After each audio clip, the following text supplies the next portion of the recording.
To the stream. How are we all feeling today?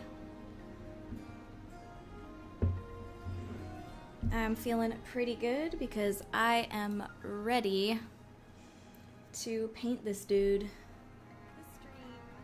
Oh, oops. Sorry, I accidentally had the stream playing on my computer.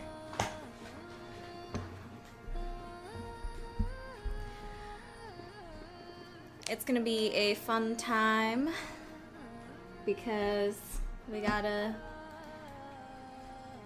texture this boy, LUNCHLORD SEABROOKE. You might notice that I have made some changes to his design since I last updated his design. There's a couple reasons for this, which I will get into during the stream. But as you can see, some of the biggest changes I made were the fact that I changed him from a unicorn Psyquine to a Fianan Psyquine, which are from Olainbile, which is like the Irish and Scottish inspired region of the game. And additionally, I also changed his arm over here. Instead of a hook like in the original, he now has a golem arm, which thank you for subscribing, Yannikin. Welcome to the stream. Welcome, welcome. Yeah, he has a golem arm now. I felt like the hook was a little too stereotypical. I guess, like, it's just kind of very unoriginal. Like, if I'm going to have a character with a prosthetic, might as well make it, like, actually pertinent to the world of the game, and sort of be world building in its own right. So what I decided to do was give him one of the arms that I'd already modeled for the Golem Butlers. Yeah. Oh, Swirl Beast 54. So you hadn't been subscribed before this, huh? Yeah, I actually changed the chat to be subscriber only chat because I don't know. I just thought it would be a good way to get people to subscribe. Sorry. But it also is a safety precaution too, to help against bots and spamming and stuff like that. So just a good kind of safety practice. Oh, hold on. Let me go ahead and post about this on my Instagram story. 1 second. But yeah, I agree too. Yeah, that the antlers also make him look a little more Viking-like, which is pretty fun. He's not from the Norwegian area, but yeah. Alright, let's see. Instagram story. Streaming.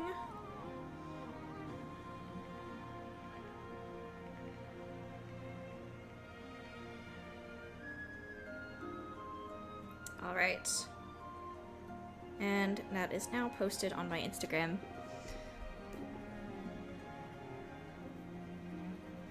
Ah, thanks, Angel Bacon. Yeah, I just had a feeling that the horns would work better on his character design, for sure.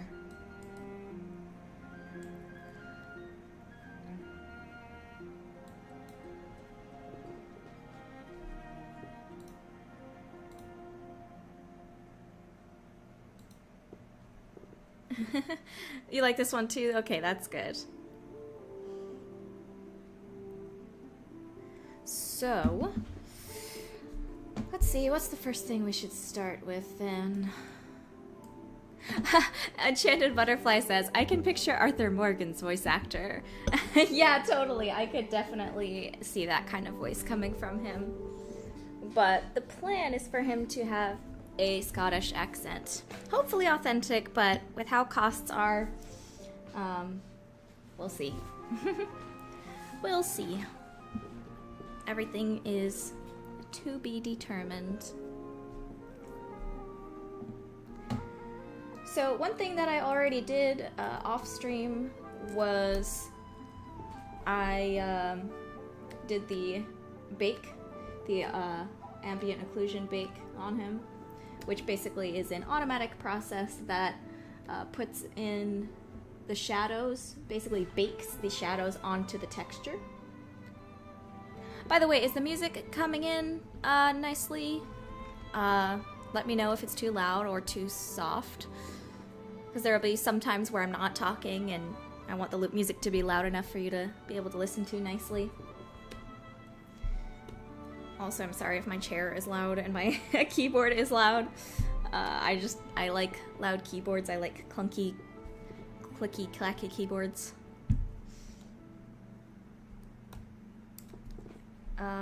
And if you have any questions, let me know. By the way, the music we are listening to is the Nod Cry OST from Genshin Impact.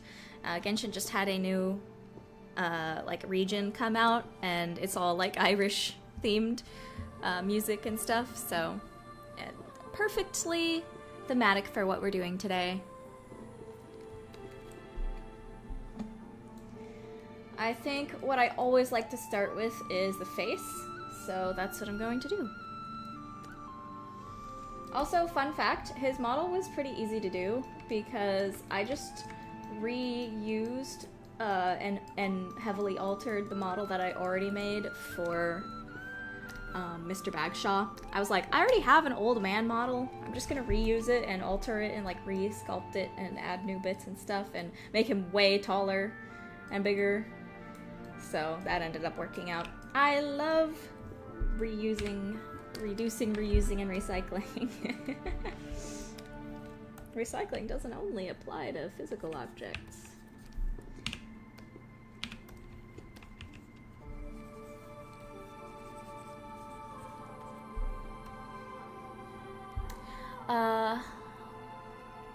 Who do you need to model after SEABROOKE? That's a good question. Actually, what's really exciting about SEABROOKE is that he's pretty much the last, like, secondary character to be done.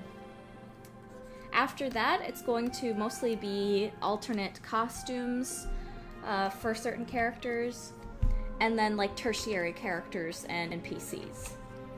And there are only a couple tertiary characters left. So SEABROOKE marks the end of like the needs to be done character models, like must be done character models. The others are a little bit more optional. So yeah, this is kind of a milestone, I'd say. Very nice milestone to have.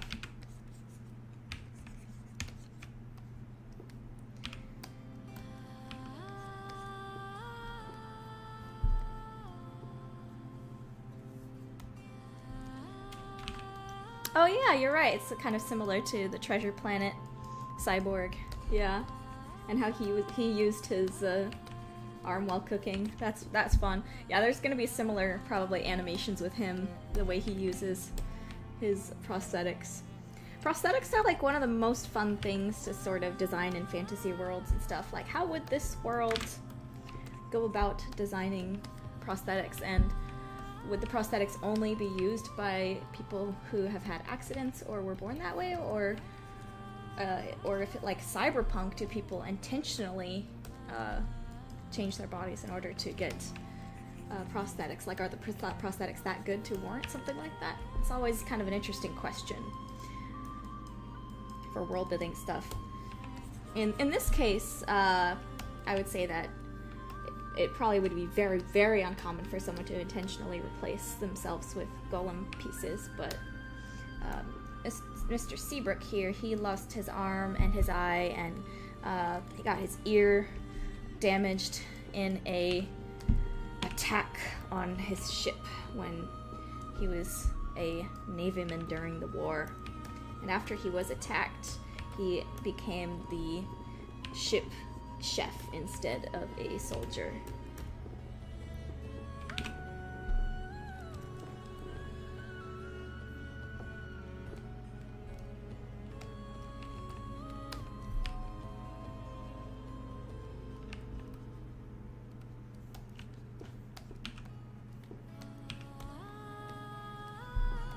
and you'll learn more about the strange attack that led him to his injuries in the game.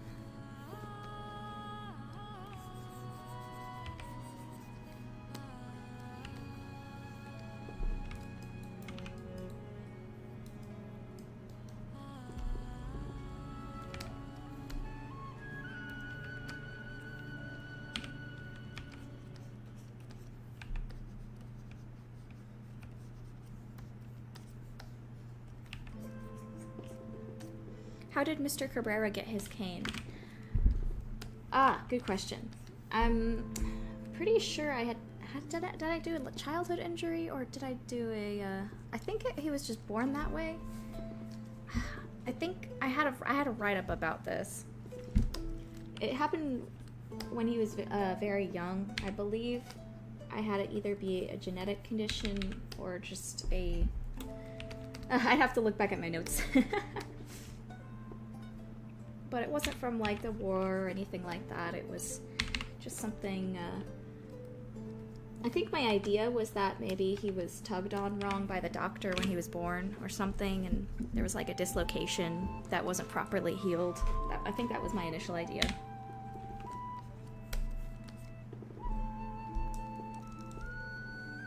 But the actual literal cane itself was carved by his family. He and Lydia both come from a different country outside of Corvette, and being so far away from family, one of his family members carved that cane for him, so he'd always have something to remember home by.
I'm sure y'all have seen the Knights of Guinevere pilot.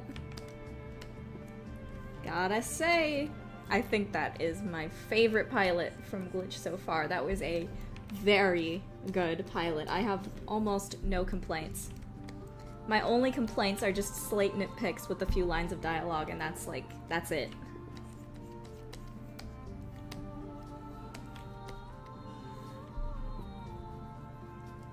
Yes, this is 3D coat.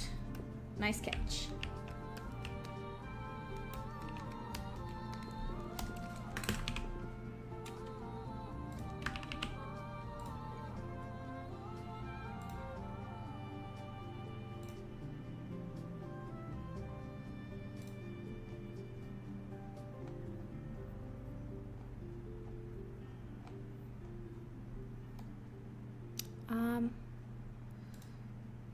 Have you thought of making the board game with your creatures in real life to market the game? I would love to do that. I don't know if it'd be possible with budget, but it'd be fun. I'm already considering like 3D printing some of this stuff, you know.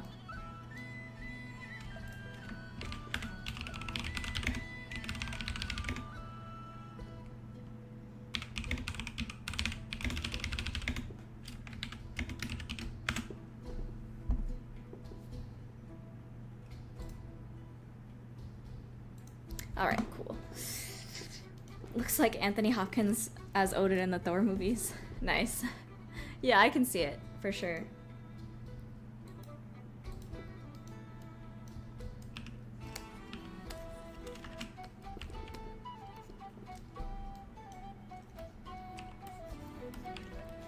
Oh, by the way, I did get my Google AdSense fixed, so now Super Chats actually work. Thank goodness. That was a very annoying issue, but I worked it out.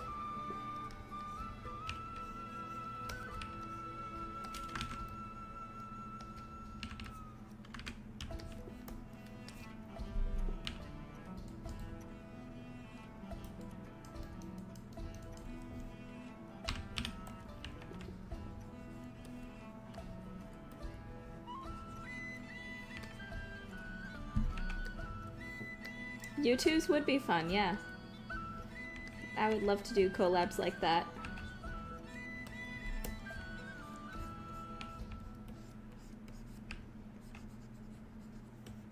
One thing I really admire about Glitch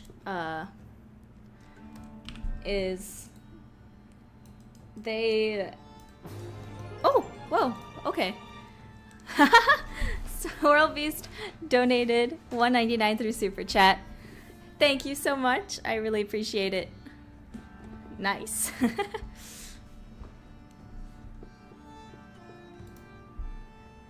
Those, it's so funny. Those stream alerts are so old at this point. Like I picked out those like Zelda gifs and Fallout gifs like 8 years ago or something.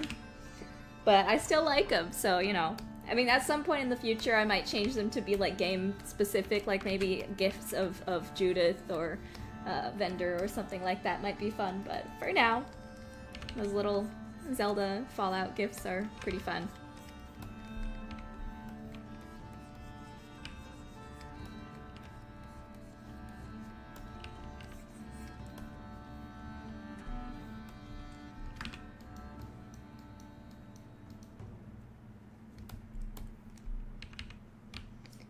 Taylor says, I'm curious about the money. Do they have the king's face on the money? Oh, for certain. I'm actually still kind of working that out. I feel like they would probably have some kind of gemstone and metallic related currency, but it probably would not be gold and silver and stuff because that's what their blood is made out of. It'd be kind of weird to trade out of to trade blood coins, I guess, you know? I feel like they might use some kind of carved gemstones, like carved common gemstones or rocks or something, but maybe over time the currency was forced to change due to, you know, the inevitable modernization of the world, and perhaps there is some kind of cloth or paper currency substitute that is still kind of backed with they still have the gold standard. It's still backed with some kind of valuable. I have to think about that more. But there is shopping in the game, but the way the currency works in game is lunch tokens.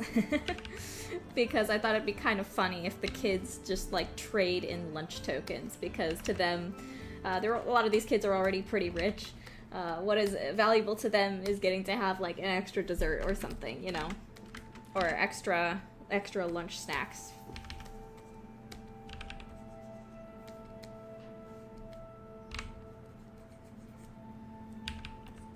So the stuff as is already in the demo, a lot of the stuff in the game will be done with lunch tokens, and that's what you'll use to buy stuff at the vendor shop. As to why the vendor is accepting lunch tokens, even though she's not even a student at the school, well, you'll have to ask her.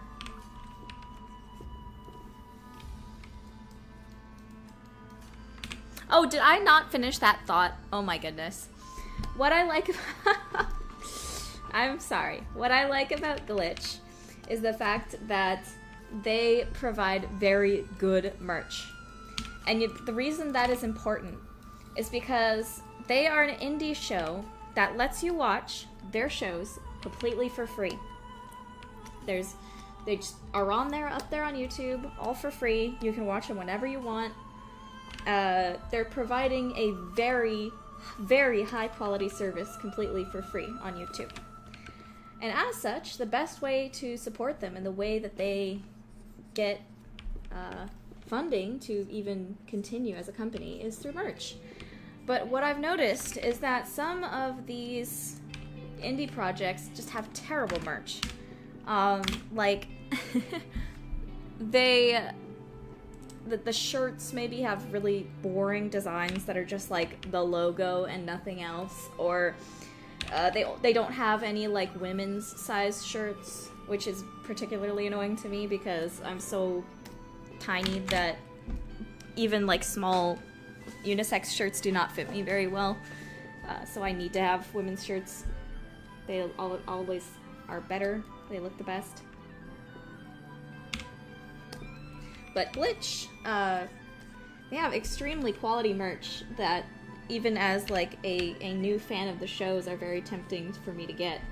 They're very good. I've bought a couple of like Digital Circus things to support the show, and Guinevere stuff is also pretty tempting, I will say.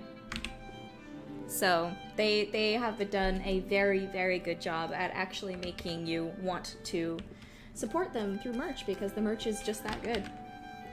That's something I also want to try to do as much as I can.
Yes, I have watched Rough Danger Dogs.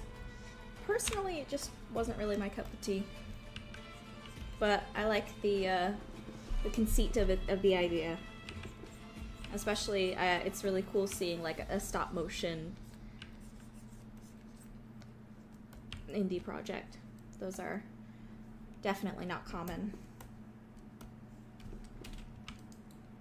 It was more like the execution of it. I personally just didn't like that much, but maybe it's also just I never really watched like Power Rangers or anything like that growing up, so maybe someone who's more into that would get more of something more out of it.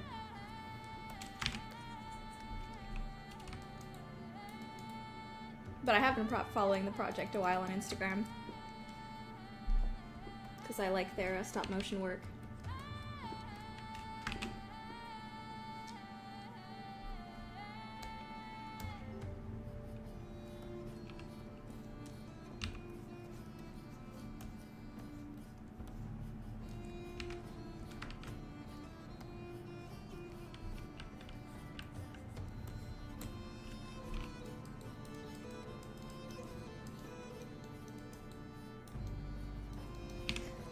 good question. Which characters are getting redesigned as well?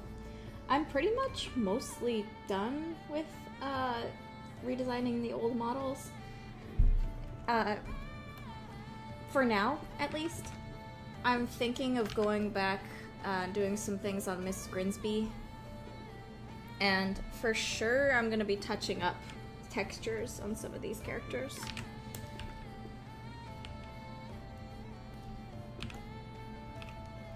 Like, Gina and Marisol need some texture touch-ups, but not really anything too big.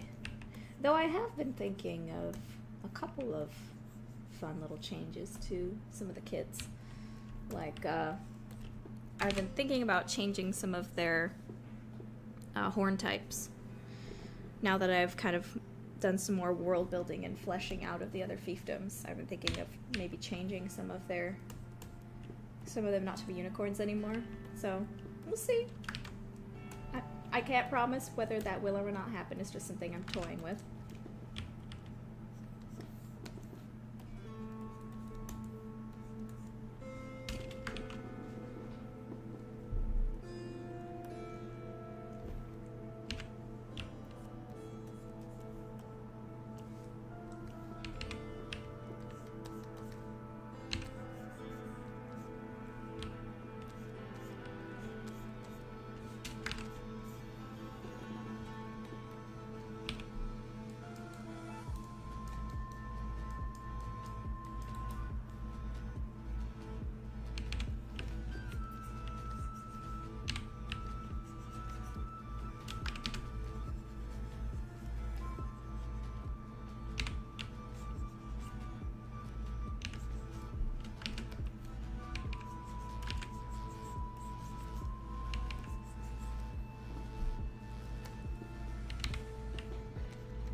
See you, that one person.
Good question.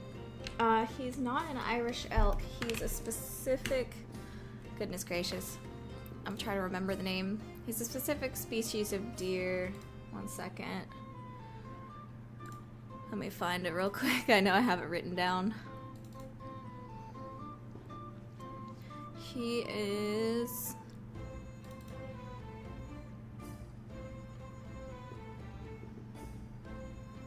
Oh my gosh, where did I write this down? I have so many boards. I set up a Milanote to keep track of like all my world building stuff.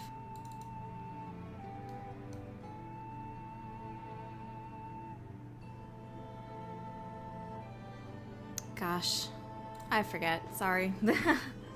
I have to look into it.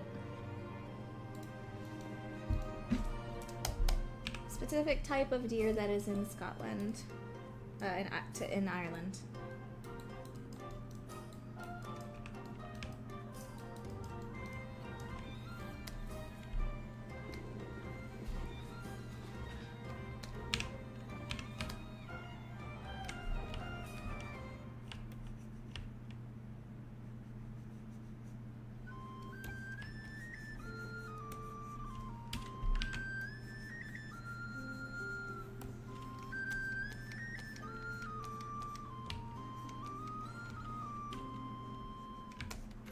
Was it farrow deer? Am I remembering correctly? Farrow deer?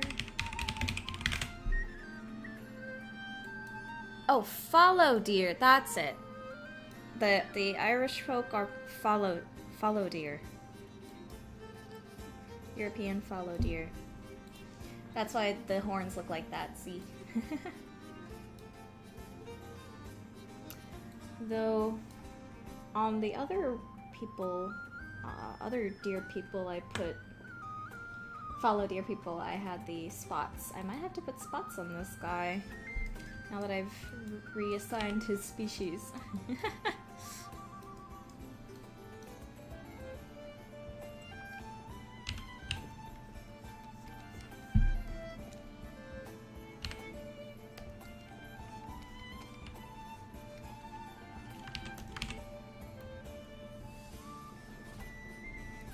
Fallow deer. I had misspelled it.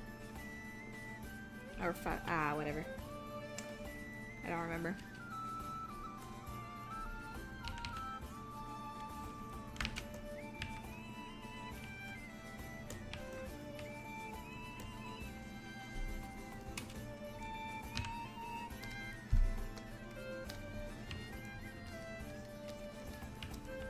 Because I wanted him to be Scottish. That's why I changed him. In the world building of my game, the people with Scottish and Irish accents come from the place where fallow deer are, which is Oilean Baile.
It might be good on the face for now.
Any pirates on Noivas? Yeah.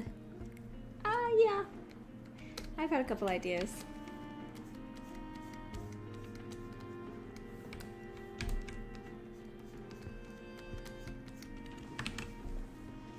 What would be a very typical job on Noivas? There are quite a few very typical jobs. But do you mean kind of like middle class? Lower class? Upper class? I'd say that, and it depends on the time period too. I'd say like in the olden days, there's probably being a farmer, but there's a couple different types of farmer that are highly needed. There's like mineral farmers, because minerals play a huge part of their diet, as well as just their life in general.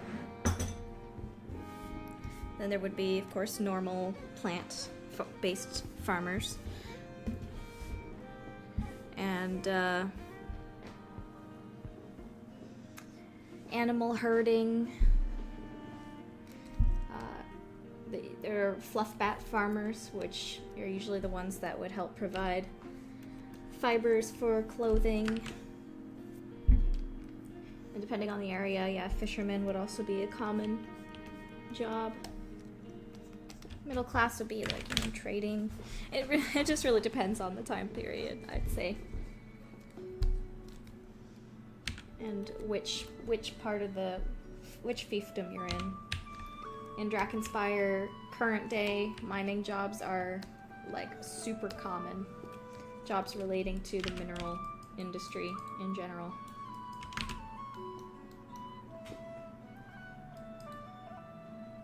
But if you go to Corvinstone, for example, just being a normal salaryman is the most common job.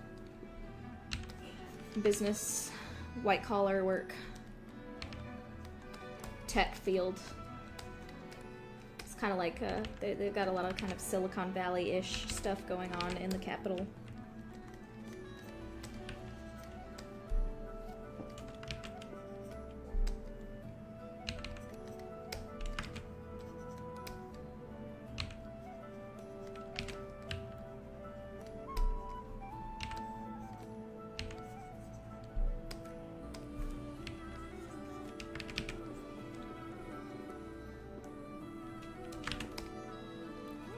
No, I don't think I really was inspired by the Crystal Ponies. Actually, I didn't really like the Crystal Empire that much. I don't know. The aesthetics of it weren't very appealing to me. Very plastic-y.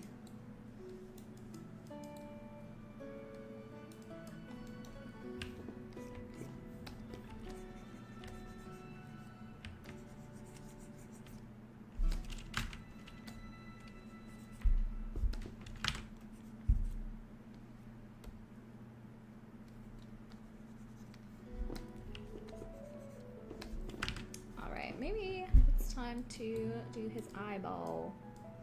Let's do his eyeball, folks.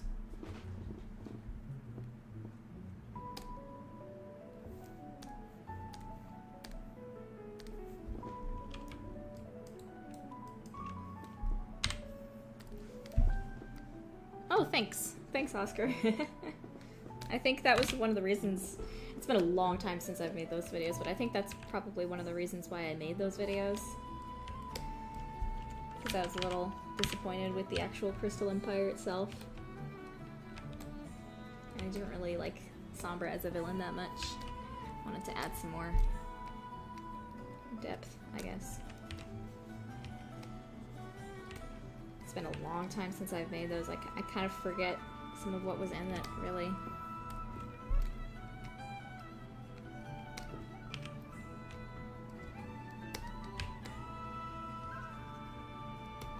I think the one I remember the most is the one I did for Queen Chrysalis. I really enjoyed that one.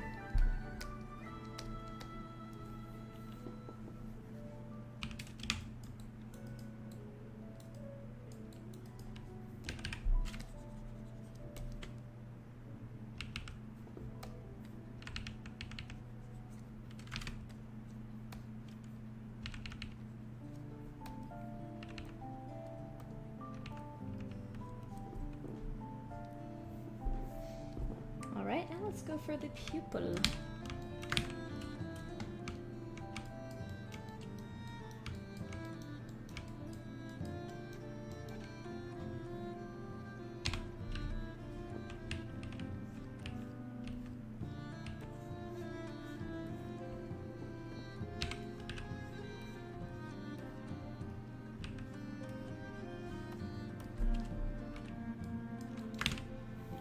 So let's start with a yellow. It's gotta be a deeper yellow. I gotta say, my least favorite color to use in my Noirmore character designs is yellow.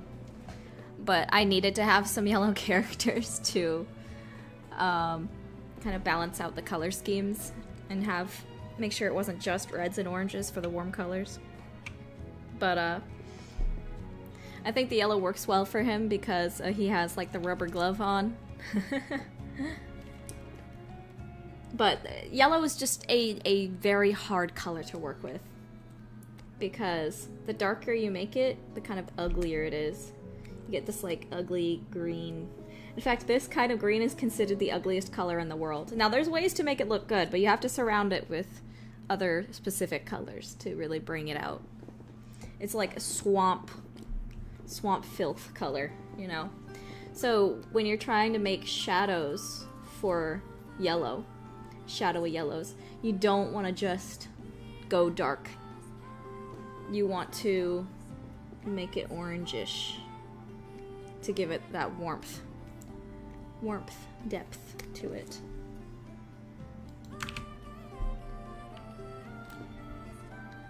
So you see here, I start with this kind of warm, I might even make it more warm actually, more orange. Let's see how this looks.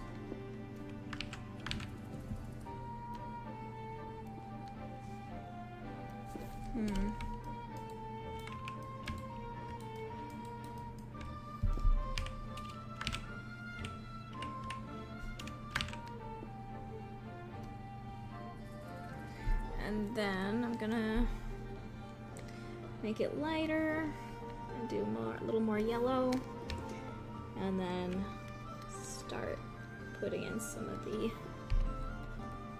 highlights.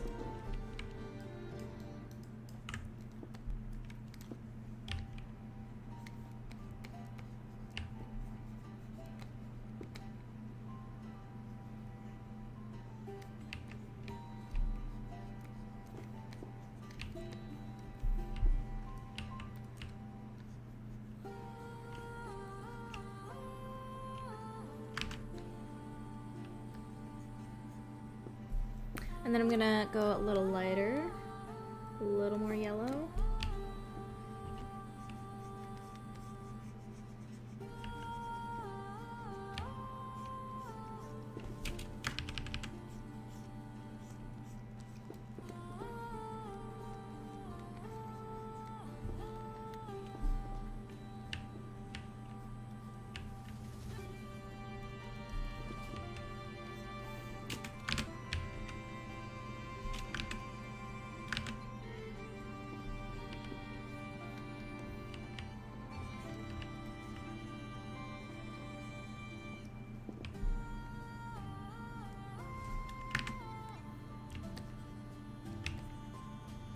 And then I'm gonna go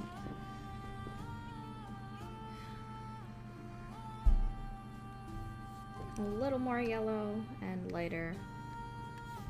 And now we get true yellow.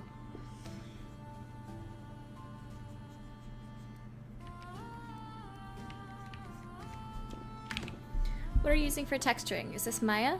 This is 3D Coat. It's a kind of a lesser known painting software for 3D, but it's what is highly recommended for hand-painted textures. I don't specifically know why, because I haven't tried Substance Painter, but I've heard that this is better than Substance Painter for hand painting, and that's what most industry hand-painted artists use. And I quite like it. I have some flaws with it for sure that make me want to pick up Substance Painter, but 3D Coat has been treating me well, I will say.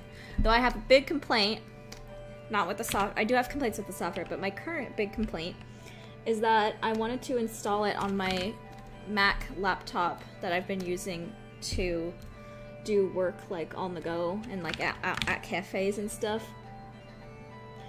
But my license that I got for 3D Coat only applies to the Windows version. So it's not allowing me to download 3D Coat on my Mac, which is very annoying. They're basically telling me I have to buy it again in order to get the Mac version. Is that normal? Is that normal? I've never experienced that before, of there actually being a Mac version and having to get a separate license for it.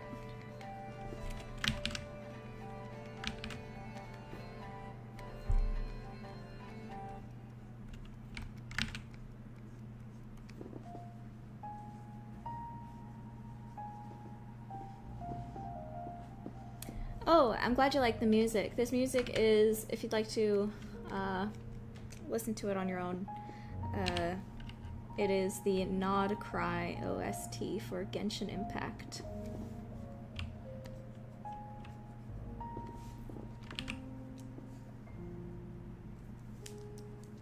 I mean, I do use Blender, but I've never enjoyed using Blender for texturing.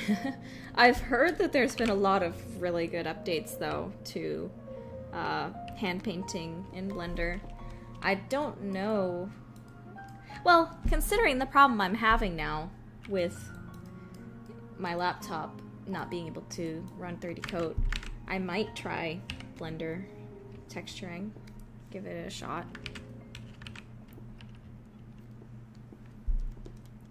Taylor asks, I have a question. Who invented gloves on their planet? Taylor, I have no idea. That's kind of like asking, who invented shoes on this planet? Who invented shirts on this planet? Like, I don't know. That's like prehistoric stuff there. Somebody was like, ow, my feet are hurting when I'm going on hard rocks. I should put something over it. It's that same kind of thing.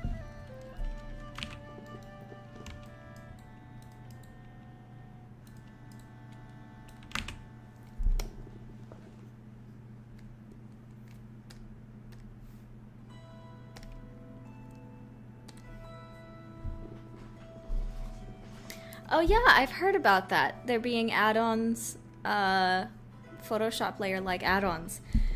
That was like one of my biggest things about it. The biggest complaints was the lack of layers. So, yeah, I've heard there are some great things that really help mitigate the problems. So I'll definitely have to give it a try, because it would be cool to keep almost my entire workflow in Blender. That'd be fun. It was John Glove. Welcome Caius to the chat. For those who don't know, Caius is the lead programmer, the only programmer on the project. Our literal lifeline to getting this game made.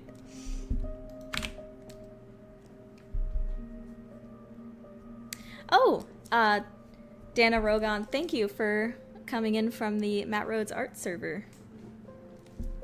And thanks for the subscribe.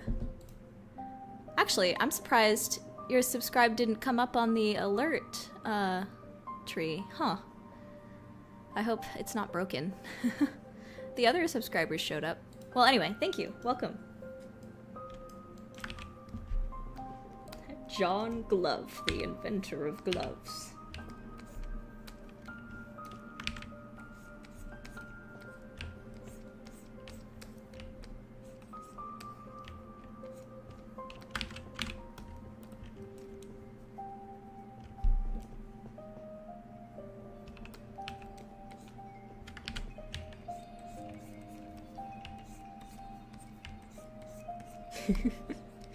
Timothy Glove, CEO of Glove Incorporated.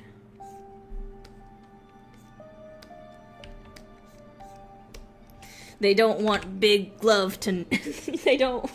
Big Glove doesn't want you to know about this. But gloves were actually invented by John Mitten, not John Glove. I botched the execution on that. But you get the idea.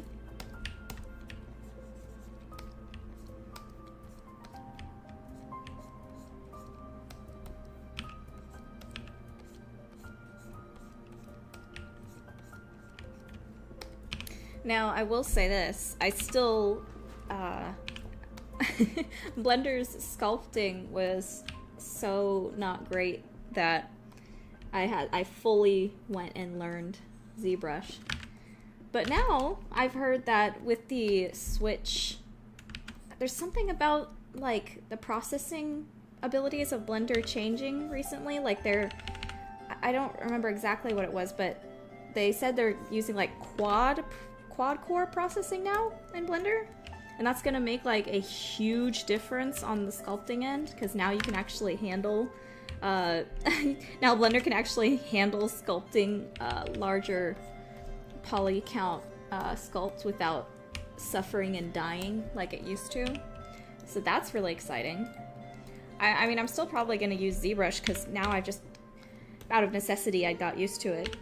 But even still, the potential of having your entire workflow inside Blender is really cool, and it's always cool having more options that are viable.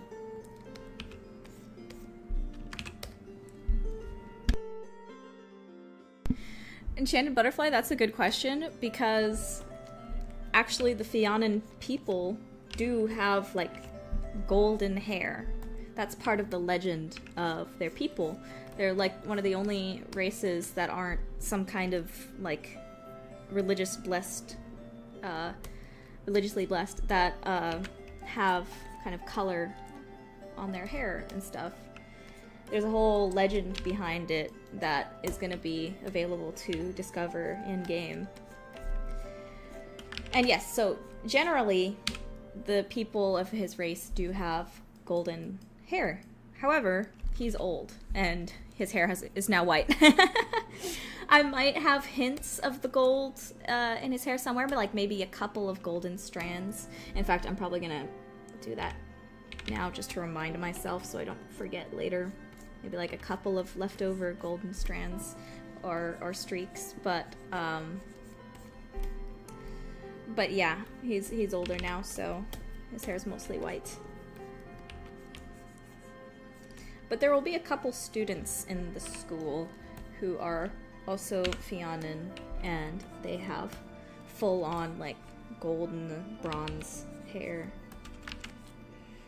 The color of their hair depends on the blood type, and the blood type of Psyquine people can be either, like, gold-based, bronze-based, or silver-based.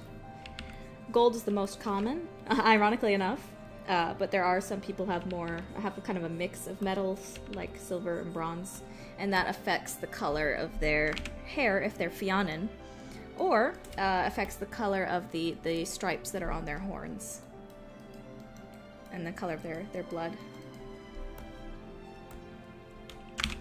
Fianan. The Fianan people are the people that come from the fiefdom of Olainbile, and who have these specific fallow deer antlers.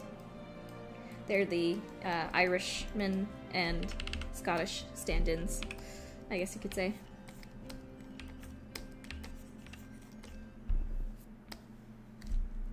Here, I'll spell it out.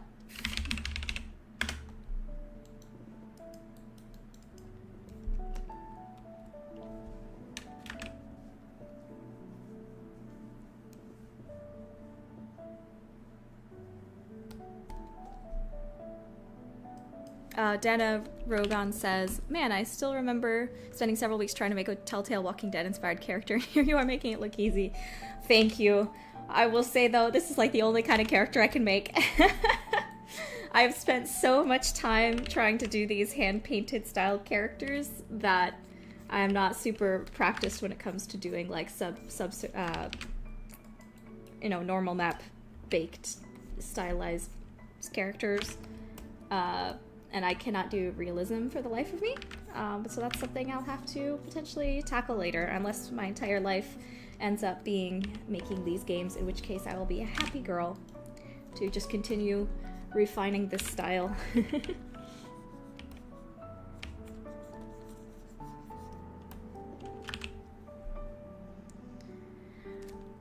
Oh, Danarogon, wouldn't that hat be really hard to take off with those antlers, or are they attached to the hat? Good question. There's actually going to be like these little, what are they called? Like fasteners right here. Imagine like a little kind of snap button there, and then it unsnaps, and then there's like a cut here. So they basically snap around the horn to make it easy. So when I paint the hat, I'll have the little plastic snaps there. And yes, they also have special pillows that raise their heads like pretty high.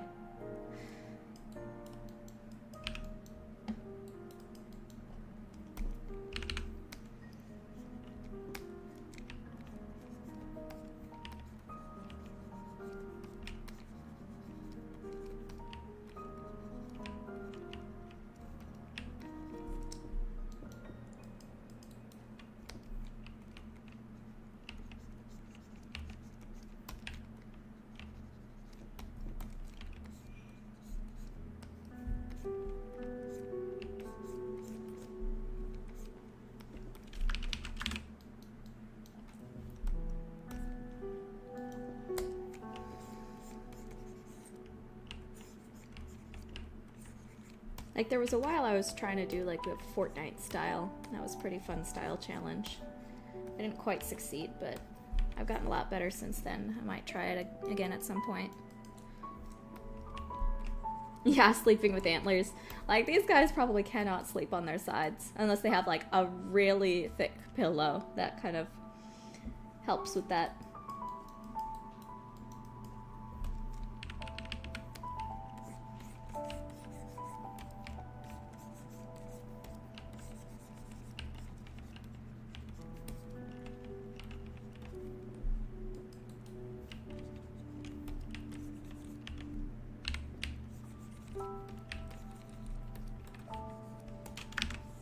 I think one of the things that we were talking about in the Discord server was the fact that some people, depending on like how big their horns are and stuff, potentially people with like ram horns might have to use those like ancient Chinese pillows. That looks super uncomfortable. Let's see if I can find an image real quick.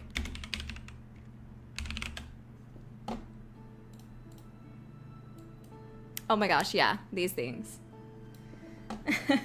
So you would like rest your head on one of these, and then, I mean, depending on how big it is, it would have to be just like the size of your head, and then on the side your horns would like come down there if you had the ram horn kind of things. So yeah, special pillows for the horns.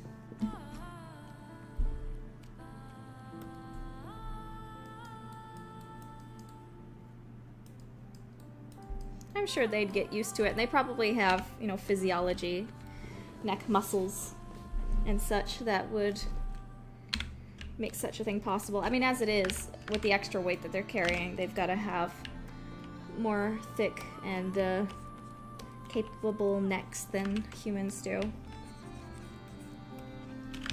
Think about the way that, remember that Mythbusters episode where they actually put a bull in a china shop?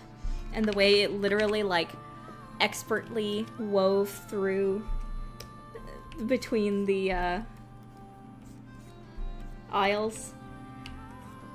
If you see the way that, especially like a Texas Longhorn waves its antlers around, they are so used to that.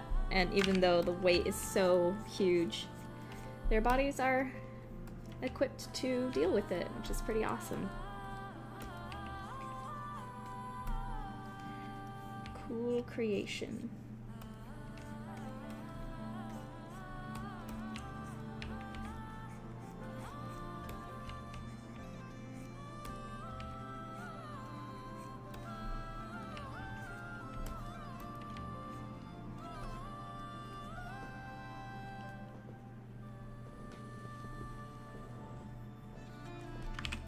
Ah, excellent question, Danarogan.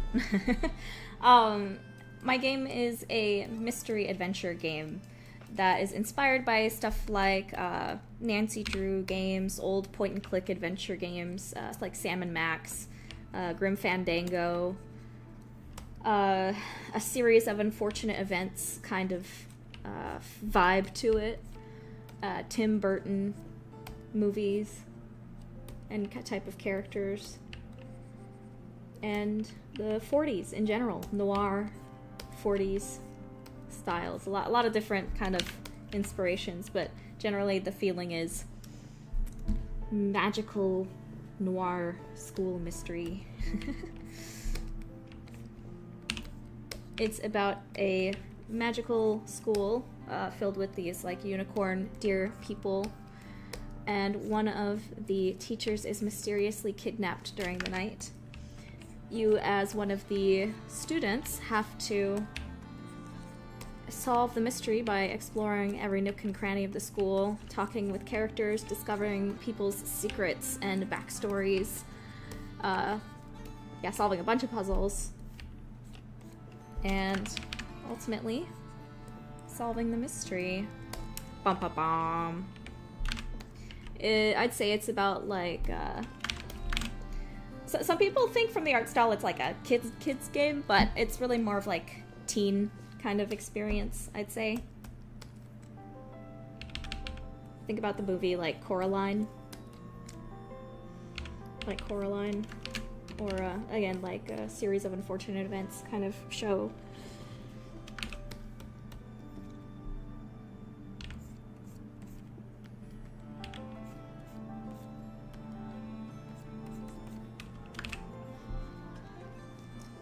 Telltale haunts you yet again. Yeah.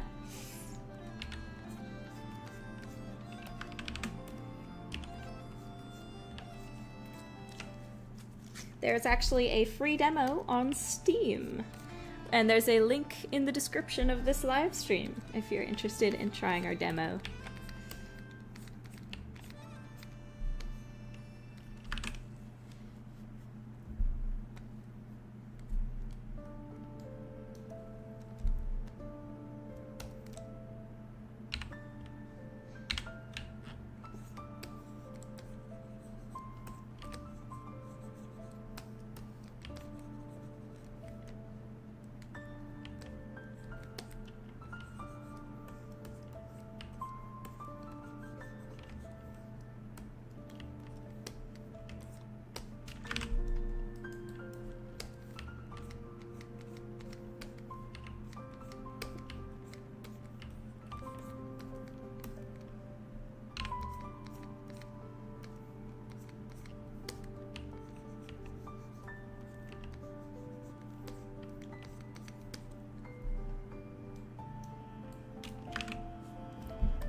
I hope you enjoy. I've also, on this YouTube channel, I have a whole series about the devlogs for the demo, and now that the Kickstarter was successful, the game proper.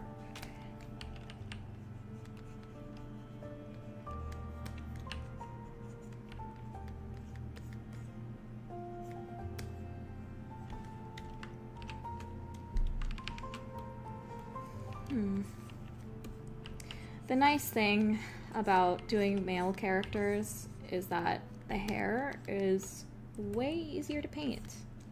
I don't have to spend hours and hours on the locks, each lock of hair. The guys are like, yep, I have short hair, I have a beard, I'm good to go.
Oh, swirl, that is a very funny idea. I don't know about that.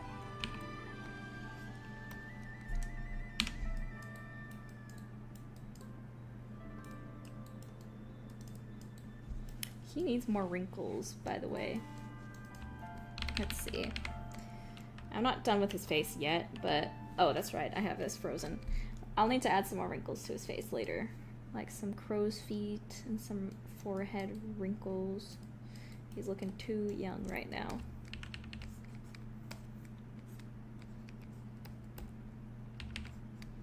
Oh, is that it for the music? Yes, it is. Let me do some new music. Let's see, how about Disco Elysium?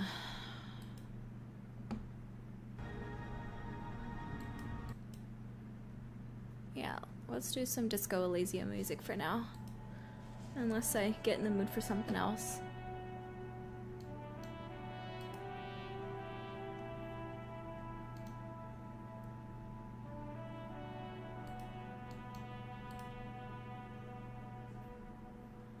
Alright.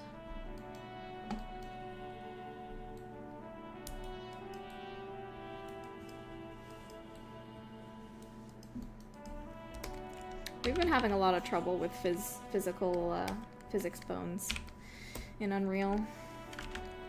It's something we're still working on. But that would certainly make it a lot easier. Because yes, hand animating physics is hard.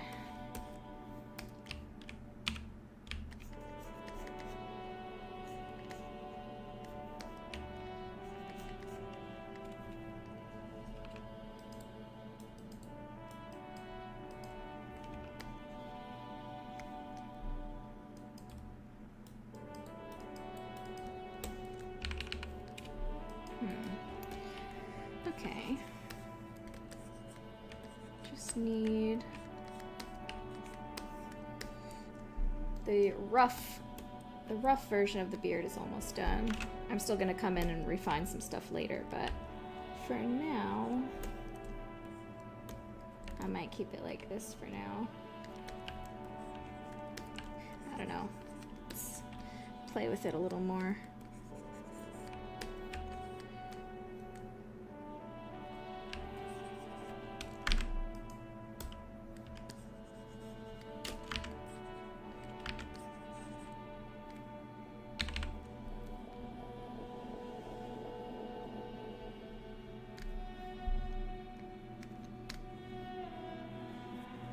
You have to get the spring stretch gravity all right for it to work properly.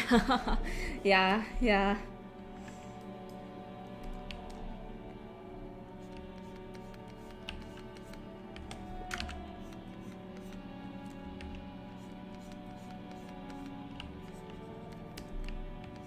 I have to say, I should probably keep doing these streams more often because this helps me actually focus on the work and not, like, go on social media. So, thanks you guys for keeping me accountable.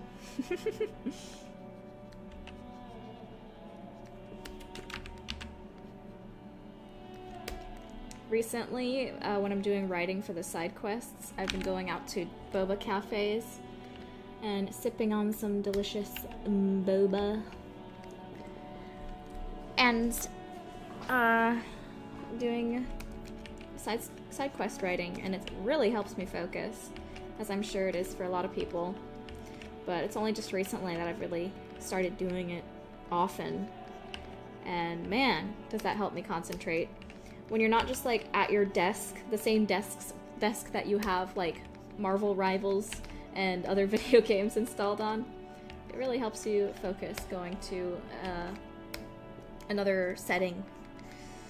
And yeah, it's awesome.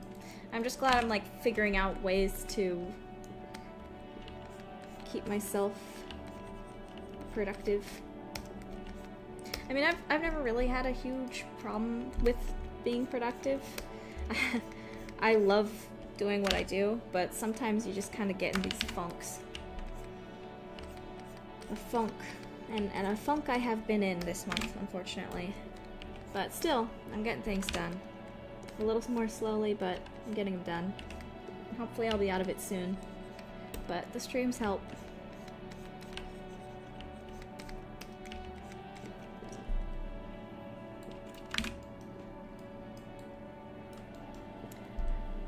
Hola, Cranky! Oh, we are both texturing right now, bestie! Yay!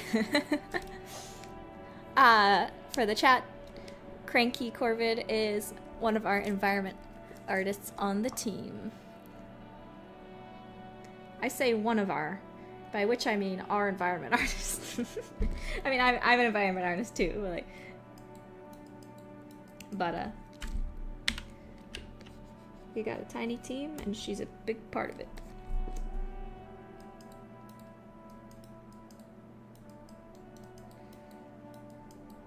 Okay, I'm gonna leave the beard there for now. It's not completely done, but it is bugging me that he does not have forehead wrinkles.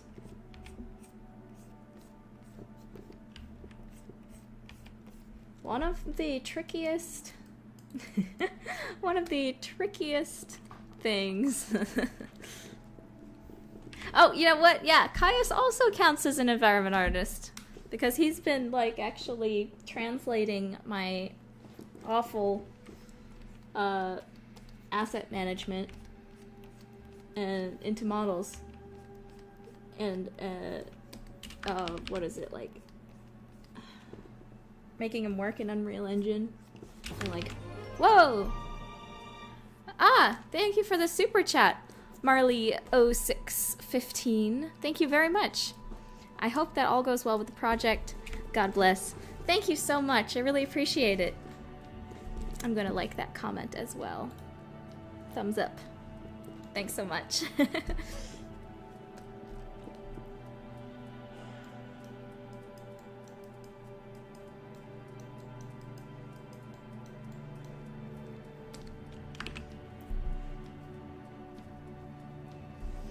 Dana Rogan asks, what advice would you give for programming illiterate people to make their own game?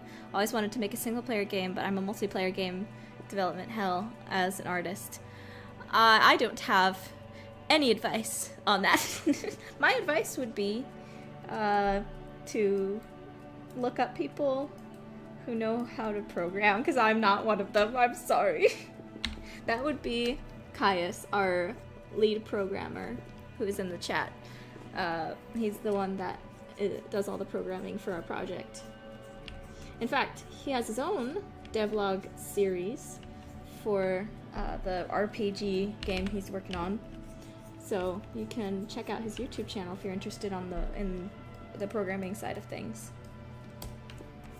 Okay, these might be a little too many forehead wrinkles. I don't know. I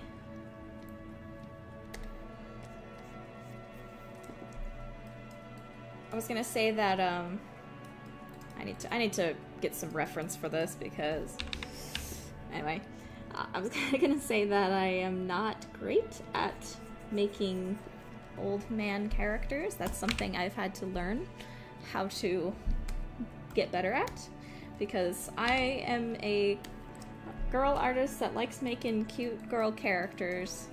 So I've had to learn over the years how to get better at making men and older men. So, especially in this art style. My art style is heavily inspired by like fashion doll lines like Ever After High, Monster High, Barbie. So those IPs also kind of have trouble making older male characters that actually look good and not, you know, like they're part, like, not like they're a girl toy, you know. But I think I've been able to find a happy balance, but it's taken a while and I'm still tinkering with stuff, still getting better every day. Can't be perfect yet.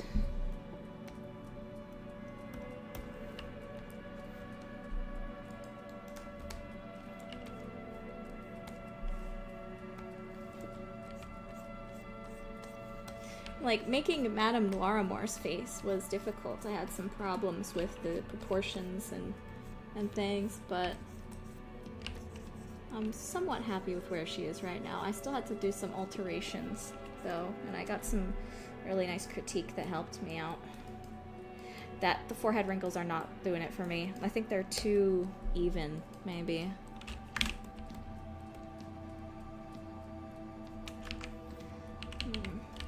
Maybe I need to add... And I'll just have to pull up some reference.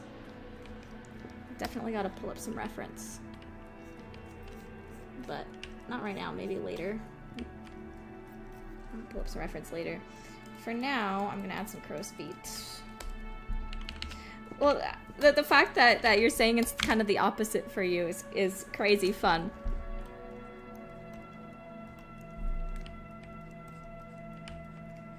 Because it's kind of showing how certain artists find some things much easier than other artists. But that's a good thing, because we need artists that know how to do different things and specialize in different things. If we all found the same things hard, it would be hard to get anything done. Because artists don't like to work on things we don't like to do. That's just a fact. So if every artist was good at doing cute things and not at doing, like, older, more grizzled things, then we would only have, like, cute things and no variety, you know? So for me, making cute things is what I specialize in. I love doing that. It's pretty easy for me, I guess. But doing old, grizzled, more, like, unconventional looking characters is something that I really do want to get better at, because I love that kind of stuff, too. I think one of the best art styles I've seen that can kind of nail the contrast between the two is like Arcane.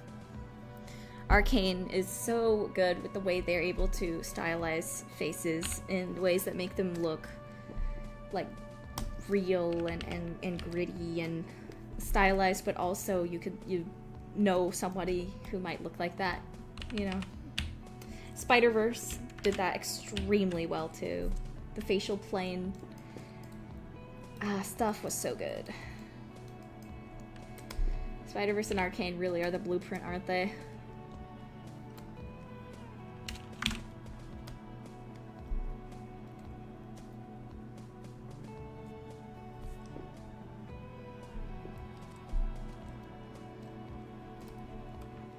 Yeah, Vander is a great example. I've been referencing Arcane a lot in my texture work because, see, I liked League of Legends art style before it was cool. Before Arcane made it so anybody likes it, you know what I mean? I was studying the League of Legends art style way before Arcane came out. I'm just that much of a hipster. So it's kind of funny if people like come to my page and be like, whoa, is that the Arcane art style? And I'm like, hey, listen, bud. Listen, bud.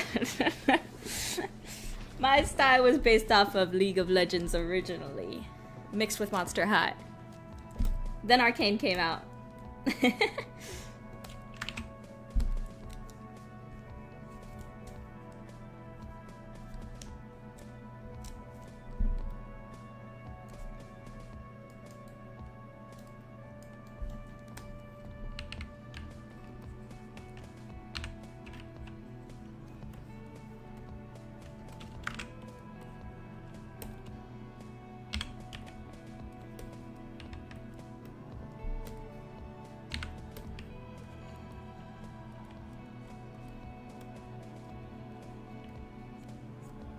Is that the Arcane art style? Thank you, Angel. Thank you.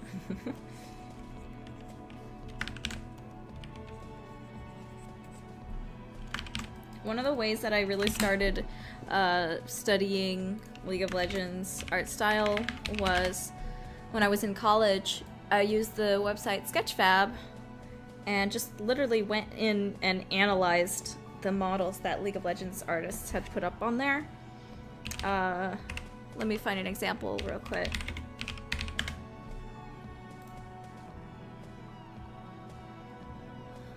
Okay, here we go. So this is a League of Legends model from Katerina Burikina, who is one of the lead character artists at Riot Games. Obviously, this is a low poly model because it's made for League of Legends in-game, and you know, in League of Legends, you see your character from like this far away, up, top, down, so that's what it's made for. But, I would just go in and look at these models, examine how she renders hair, how she renders metal, fabrics, fur, how she uses her opacity maps here. See, there's the opacity maps, looking good. I would also look at her wireframes. How is the topology done on these, you know? There's a lot of triangles in it. Obviously it's been triangulated, but even then, if it was untriangulated, there's still like triangles and stuff. So just literally just watching stuff, looking, examining these models was super important to my kind of self-education, I guess. Looking at them as reference for how this kind of style works. So I recommend that if you're trying to do a specific style. There's a lot of models on Sketchfab that you can just kind of look at and examine in detail.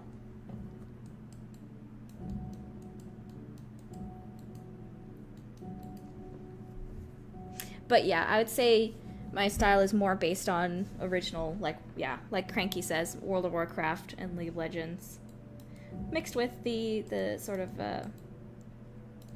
shape language ideas of Monster High.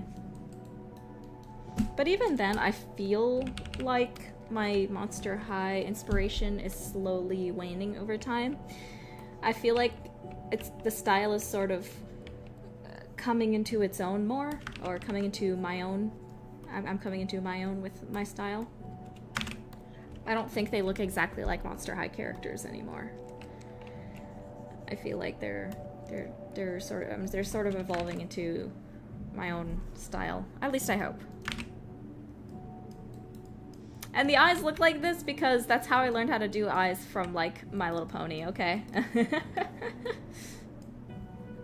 the thing that really taught me how to draw eye pupils and stuff was My Little Pony. And then I adapted it after looking at League eye painting and stuff. Oh wait, I did actually forget something. One moment. I forgot the little thing that I like to do with putting like a little bit of purple inside the pupil. Just as a treat. You can have a little purple as a treat.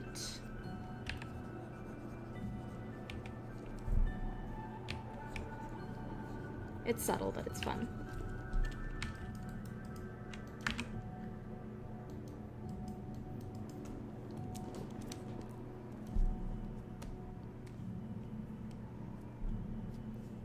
Oh yeah, Cranky, I love the specular stuff on this style.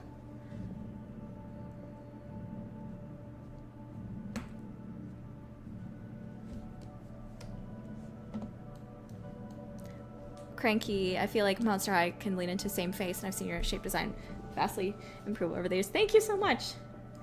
I appreciate that. And the one thing that I do not envy Monster High character designers with is the fact that they had to make stuff that same thing with like Barbie and other fashion dolls, is they have to like make stuff that can use the same molds or very similar molds. So they're limited greatly by the fact that these designs are meant to be physically produced, mass-produced. So with a video game, I don't have to worry about that as much. I mean, I still do have to, you know, take into account potentially like reusing certain models, but it's not that much work to take a mesh that I've already made and alter it to be a different shape, you know. So they had a lot more limitations to work with than fashion doll designers have, thankfully. Yeah, there's been a lot of like doll lines that would have been super cool, but were limited by the physical production aspect and never kind of made it off the ground as much.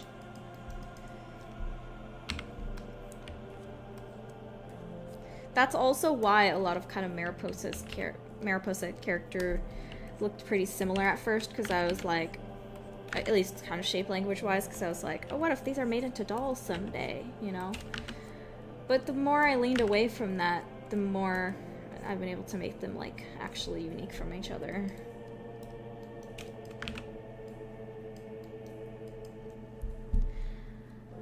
Running into snags when recycling rigs. I've definitely run into snags like that. I'm just not really a good rigger, I guess. I do the best that I can with what I know, but I haven't gone into a lot of that, like, experience, I guess. What I'm even trying to say. I'm not very good at it. I kind of just do the bare minimum that I know how to do using the Rigify pre-made tools in Blender. I know enough to get it done, but I do wish, if this studio ends up getting bigger, I would probably like to hire someone who can do it more in a more dedicated fashion and who knows more what they're doing, so I can actually have like really pretty nice rigs to use at some point. But for now, I'm just, what I have works. It works just fine. It's not the fanciest rigs in the world. They're pretty simple, but they get the job done, and that's all that really matters right now, especially when we have a project that we gotta finish and do in a fairly timely manner. There are some things you have to compromise on.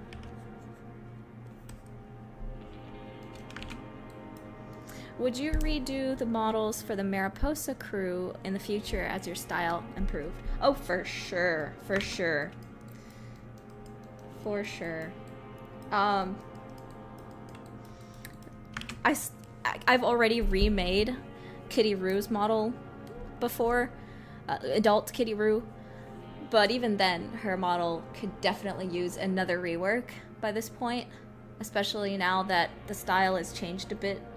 And I feel like the heads would be a bit small. Heads are like a bit smaller now, especially to compensate for the male characters now that I have. And yeah, I would just remake all of them, really.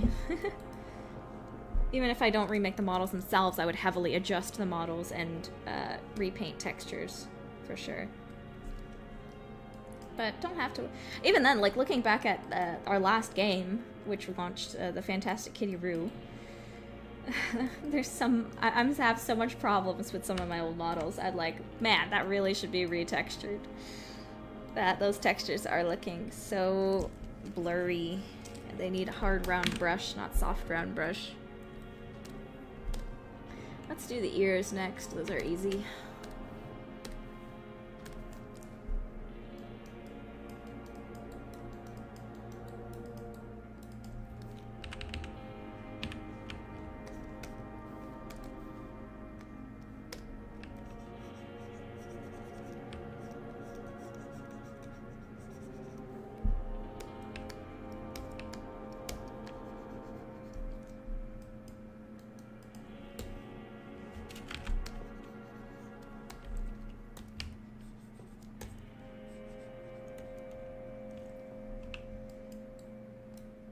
I forgot to turn on symmetry. I am an idiot.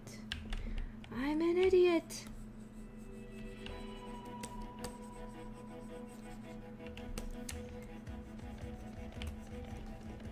You know what? I lied. I don't want to work on the ears right now. I want to work on...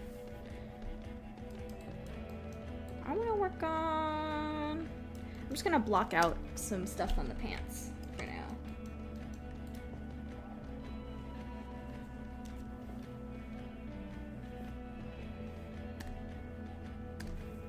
Alright. time.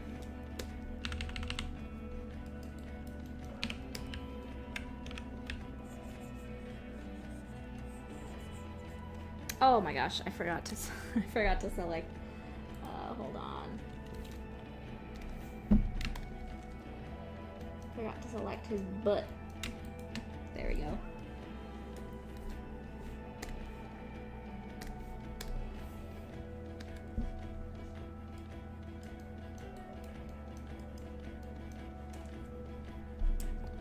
Thanks, Oscar. I mean, honestly, even as annoying as it is, when you suddenly can look back at your own work and be like, "Ooh, that's not as good as I thought. I was kind of embarrassing myself putting this out in the wild, wasn't I?" as painful as an experience as that can be, what it also means that's really important is the fact that, oh my gosh, you got better.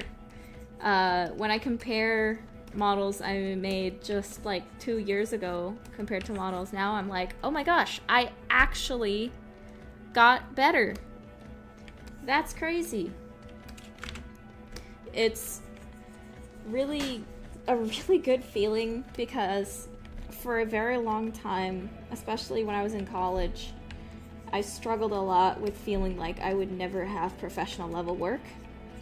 I still have those feelings sometimes. Feeling like nothing I do is good enough to get in a studio, and even the work that I've been trying to do, which is stylized, it's not easy to find a job with. Like all of the job listings I found was like realism please, and I had none of that in my portfolio. My school did not equip me to do realistic work. We only ever got like the basics of modeling. We only ever got the basics of sculpting. We only got the basics of texturing. My art school was terrible, and they even got sued because of how terrible they were, which canceled out my student debt, which was a huge blessing. But at the same time, my education was terrible, and so much of what I've had to do is self-taught. But the problem with being self-taught is that you don't have someone who's in the profession who can look at your work and tell you when you're ready. And that's something I experienced and was very hard for me. I felt like I especially once I was out of school, I was like, can't anyone tell me how ready I am? You know? It was tough. I really felt very inadequate to go into the job market because I felt I hadn't been taught what I needed to be taught to actually get a job in the industry. And as such, I never got a job in the industry. I still have not had a job in the industry. I've been hired by some contract work to do some contract work, which was really awesome. But it's usually, very small and still something I was so grateful for because full-time work completely eluded me. So that's one of the reasons I went to Japan and was an English teacher, because there was nothing else I could really get a job in. And I wanted to go to Japan, obviously. That was obviously a part of it. So, that leads me to the positive, which is the fact that the Kickstarter was successful. And like I said, I've been saying over and over again, I can't say it enough. Thank you very much all for your support, because it has been a huge boon to my productivity and my self-image, I guess, of my work. Knowing that there are people out there who like my work and think it's worth paying money for, which means, therefore, it is professional level work. Woohoo! Now, is it industry level work? I would hope so, but I don't think it is quite yet. At least not like, this is not Arcane level work. This is not necessarily like League of Legends publishing level work. But I tried to get a job at Riot many times. It never worked out. But and also I've applied to Blizzard to work as like a World of Warcraft artist, but that didn't work out either. So, but what I've discovered is that I have it even better because I get to work on my little unicorn characters and build my own little world and do whatever I want and not have a boss breathing down my neck. Isn't that awesome?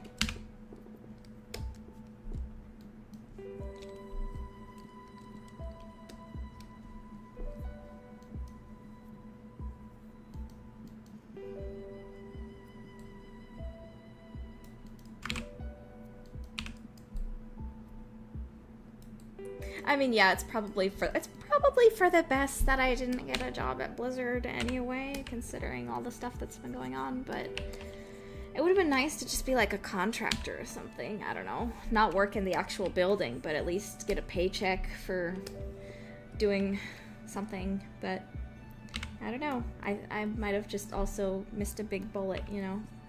Big bullet zipped by my head. I didn't even know it.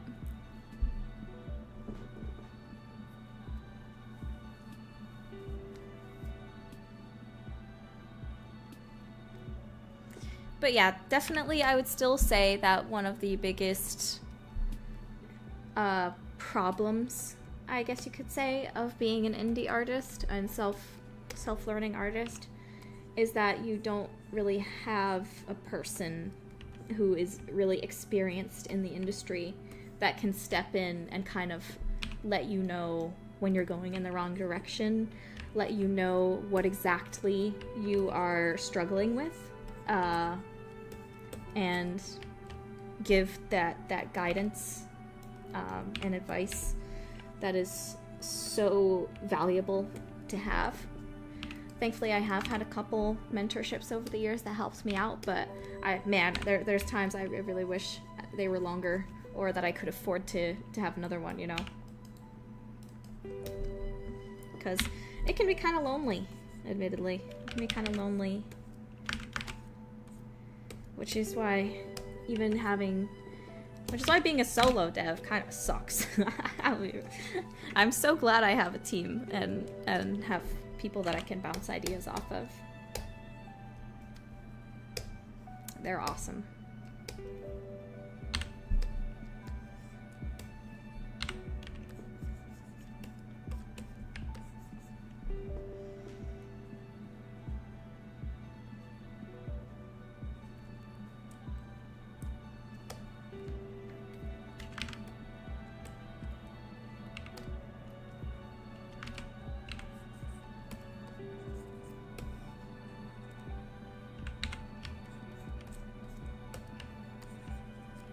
There has been a couple times, though. One time in specific that I thought was really awesome was when I reached out to an industry artist and asked them, like, hey, do you know where I could potentially get a portfolio review done? And then this artist was just like, hey, you know what? Why don't I just do one with you? And I was like, what? Seriously? And then straight up, he scheduled a call with me, and he helped review my portfolio and gave me some great tips. In fact, one of his most important tips that I've kind of talked about earlier was he was telling me about same-face syndrome that I was potentially having, and that he really wanted me to push my caricatures more and push especially how I drew men better. And he recommended me to some other artists I could look at as reference. And that call with him is what pushed me to redesign this guy right here. His original design sucked. It was really bad. That call with that artist pushed me to make this piece of art right here of redesigning that character, as well as redesigning the headmaster into the design we have today. So it's amazing how just like 1 hour call completely changed sort of what I decided to put my focus on, and it helped me out so much. I don't think I'm gonna name the artist that helped me, because I don't want people to like think that like, oh, he's gonna give me a free portfolio review too, because he's a very busy guy, so I don't want him to get inundated with requests. But it was very kind of him, and it seriously helped me out.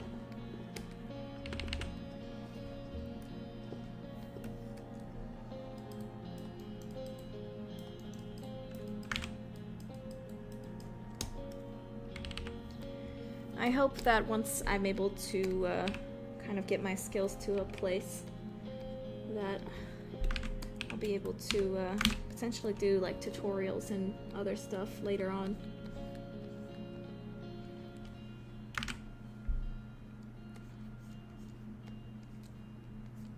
I've been thinking of doing some like teaching streams or some kind of small paid internship kind of stuff. I don't know. Not internship. I mean like paid Discord lessons or something. Like Blender lessons.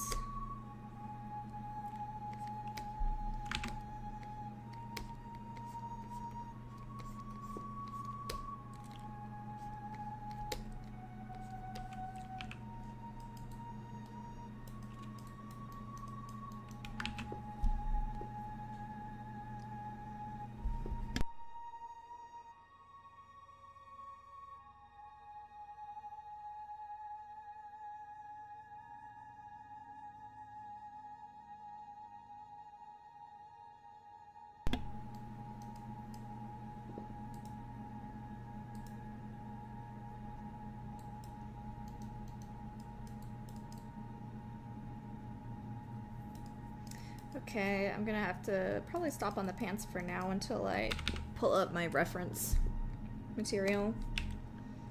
But I gotta pull up some references to finish some of this stuff, because that's how you make good art. You get reference. For now, I'm just gonna kind of leave it on this block-in and then do some more detail work later.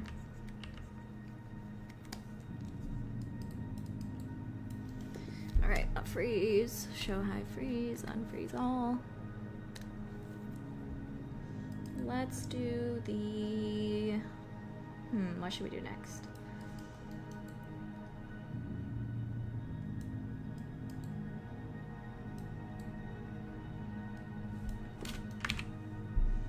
I'm feeling the glove, actually. Let's do the glove for now, or at least the block-in.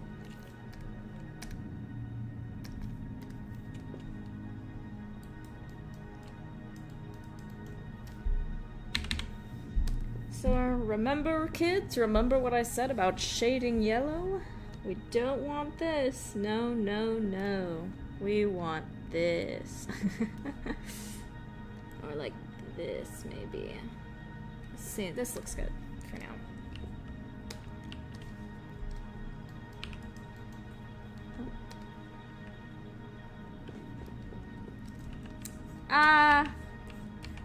No, when it comes to all of the alien stuff, when I have like all of my characters together, I don't really want to do like Monster High. I don't want to do like Alien High. It's very played out.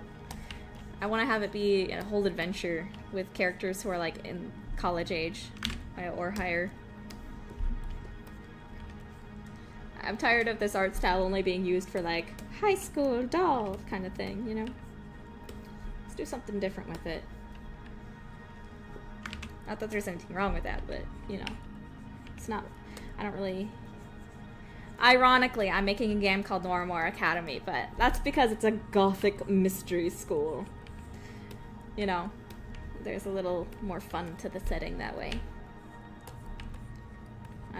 Besides that, I'm not really into doing, like, school settings.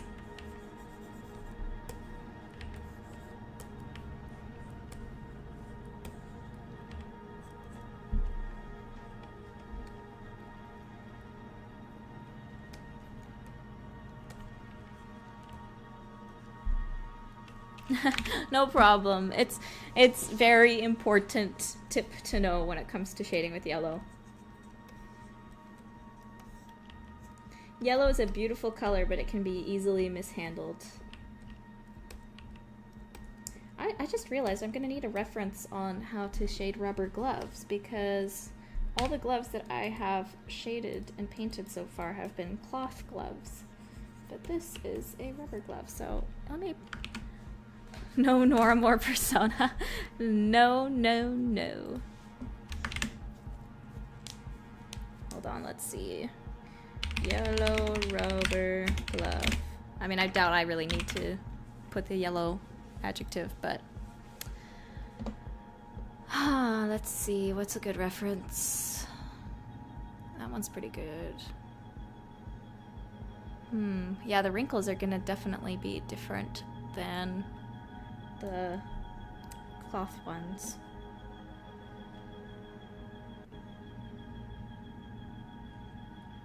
I want one that's wearing the glove, but I'd like to have multiple angles, preferably.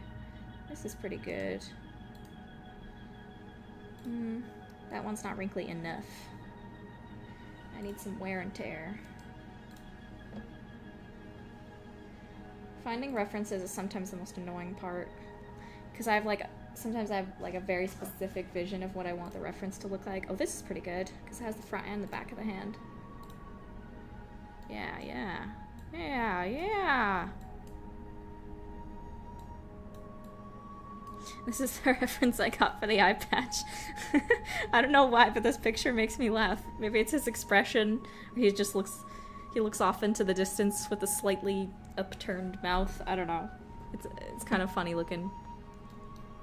Stop staring at me with them big ol' eye. And this is the reference I got for the beanie. Oh, and these are some references I got for Miss Nana Talk. I was trying to find like references of a blouse shirt on a bigger lady. And I found some, but this one was easily the best because it actually feels like a real person. The problem I have with a lot of these like clothing brand photo references is that they always try to make the shirt look as clean and well pressed and wrinkleless as possible, which doesn't look natural when I'm trying to make a character, you know? So this one is covered in wrinkles, and it's perfect reference because it's very lived in. And you see I have my arcane painting references as well. I was looking for pants when I was doing Judith's fencing outfit textures. I was looking for how pants fold around the boots. But yeah, I think this is pretty good, but maybe I'll get one or two more just for safety's sake.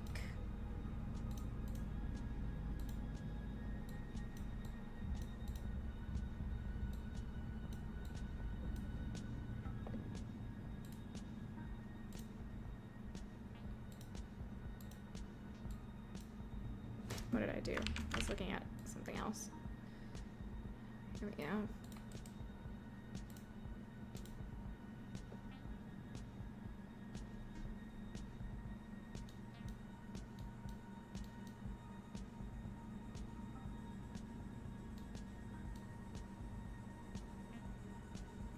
Okay, something I'm noticing on these references is that these gloves are not... Well, hold on. I'm seeing orange here, actually. Okay, maybe I'm wrong. There is some, like, deeper orange shading going on here. Here, though, there's a lot of very gray, sort of ugly shading, but that's just how they look in real life. These are pictures, you know? But I want them to look more orangey. Orangey.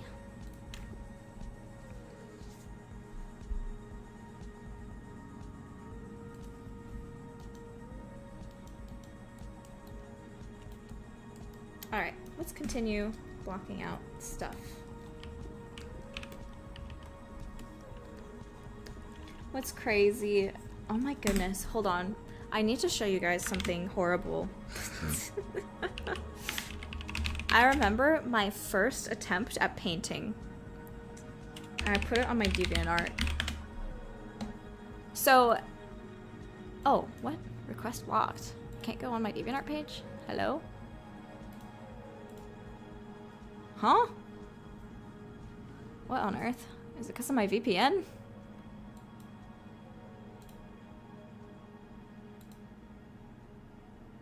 One moment.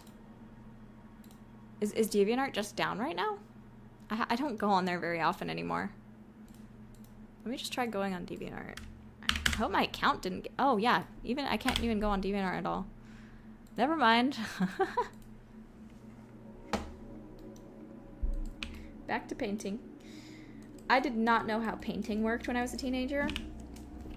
So if teenage me saw what I was doing now, she'd be like, how are you doing that? How is that even possible? I don't understand. Like, I didn't understand the concept of blending. I just knew how to do line art and flat colors and, like, cell shading, basically. That's all I could comprehend mentally. I was stupid.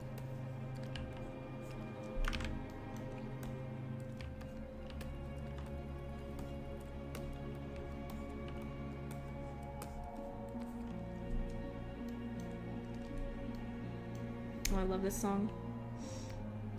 This was such a good game. For context, for those who weren't here, this is the Disco Elysium soundtrack.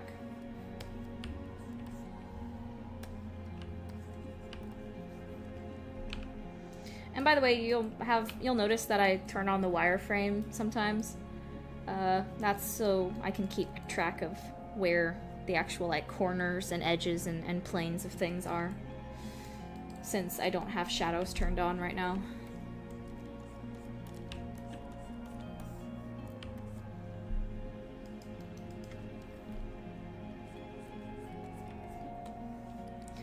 You know, something that actually really annoys me?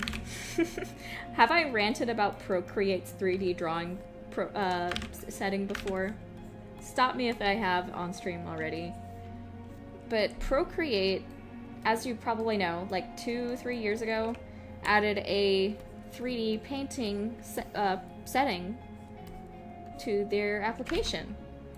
I was so excited because, listen, I like 3D Coat, but not gonna lie, texturing for hours on end on my tablet, on my Cintiq tablet on here, can get like really exhausting on my neck and my shoulder.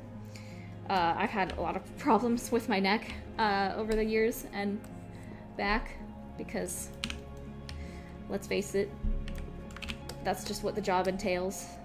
And I haven't been good enough at keeping up with workouts. But I was so excited at the prospect of being able to do 3D texture work on my iPad, because that way I could just like go downstairs and watch TV while I textured, or take it out. I like to draw at church while I listen to the sermon, so I could do texturing when I'm at church, or like just on the go, anywhere, in the car, all that stuff. I was so excited about this update, but then I actually tried it and I was blown away at how bad. I was blown away because it was really cool. You could use like all of Procreate's features and beautiful brushes and systems on a 3D model. It was awesome. But there was a huge problem. A huge problem that would be so easy to fix. So easy. All they had to do was add an unlit painting mode and allow you to look at your wireframe on the model as you paint. But they didn't. There is no way to view the true colors of your model. There's always some kind of lighting on it. And to explain this better, I'm going to show you right now how that looks. If I take this model right here and I light it, 1 second, let's wait for this to unfreeze. If I light it, hold on, is it number 1? Oh, that's not it. Number 4. 1 second.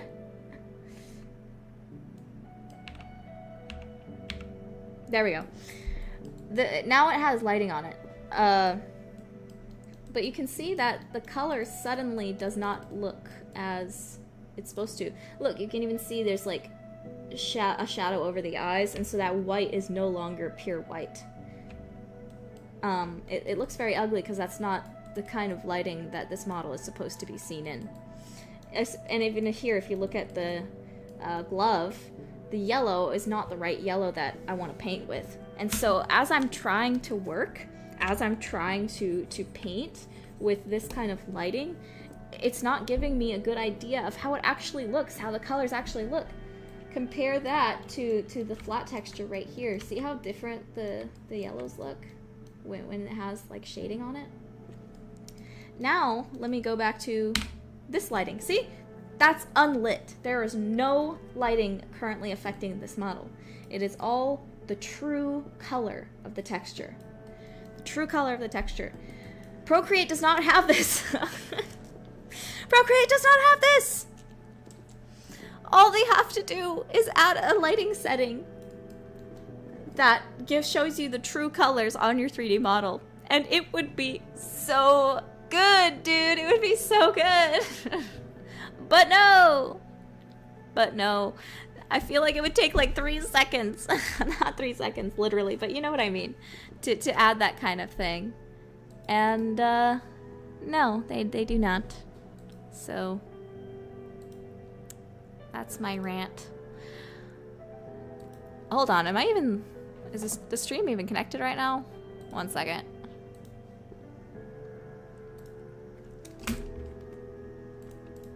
I think my stream's been disconnected. Oh, okay, no, I'm not. I'm back in the chat, okay.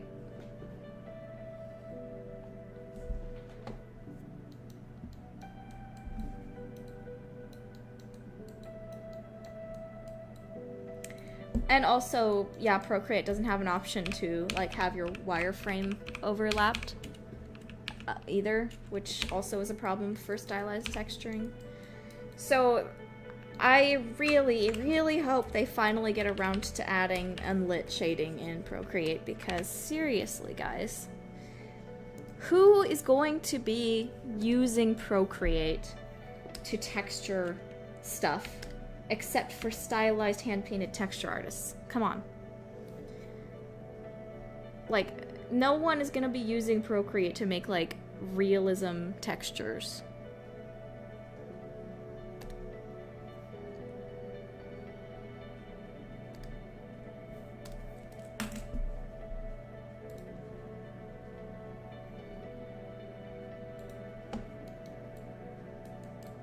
So I think it's a huge miss. It's a huge miss. Oh wait. Crap. Invert. Okay, there we go. Procreate really needs to add it for the sake of us poor back hurty texture artists.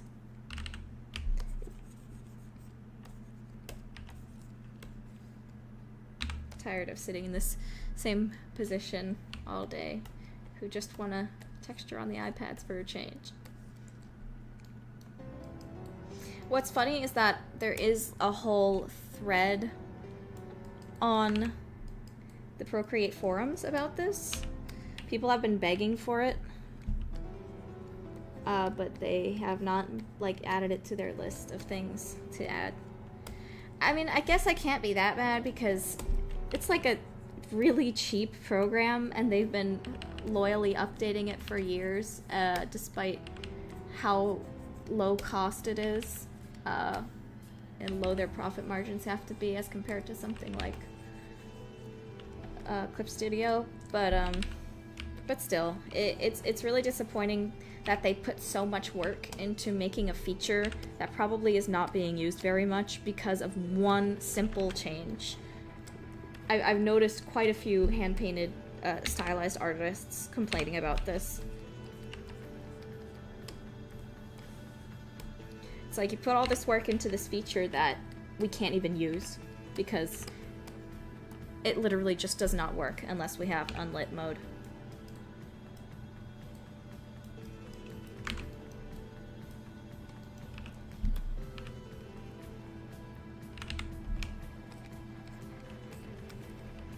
If they made that change, I guarantee you so many people would start actually using the 3D paint mode on there. Especially me.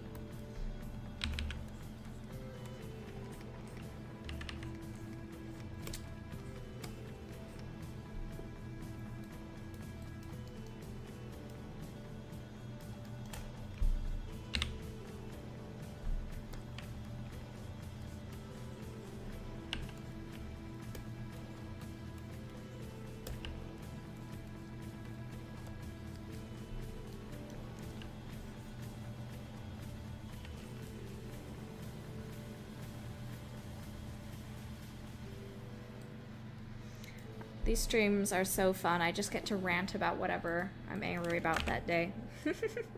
And you have to listen to me.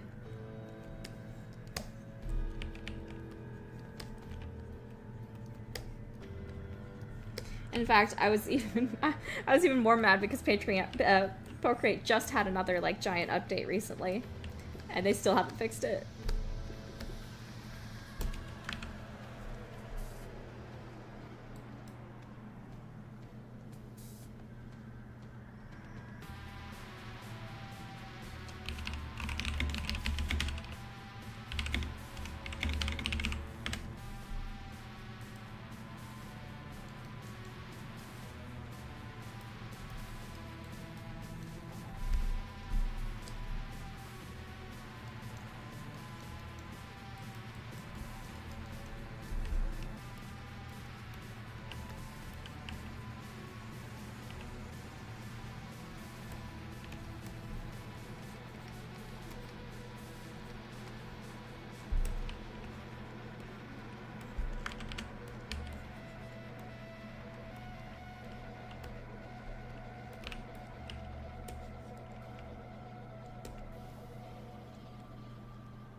Oh man, is that the end of the music playlist? Dang, that was a whole hour. Time really flies. So now it's been like 2 hours since we started. Cool. I've gotten some good work done. Next playlist. Let's try some Hat in Time calming music.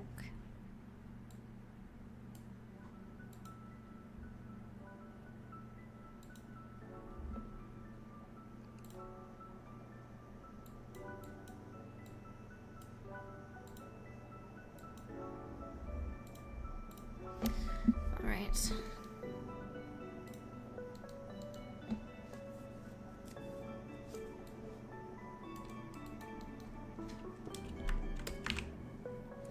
Oh yeah, Hat in Time mention for sure. Oh, Cranky, you're back. Welcome back. You were banished for a bit there, somehow.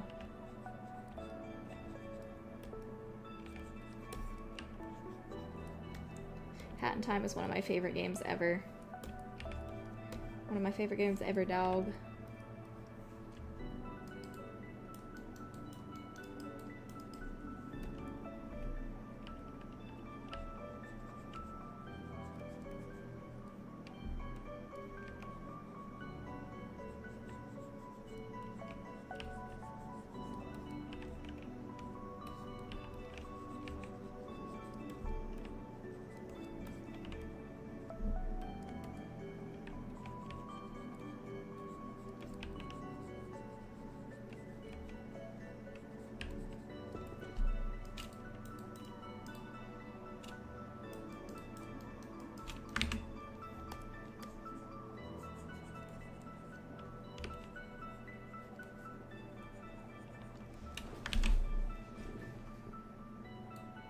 Hat in Time was one of the big inspirations behind Mariposa and the Galaxy Man. As well as, of course, Mario Galaxy and Psychonauts.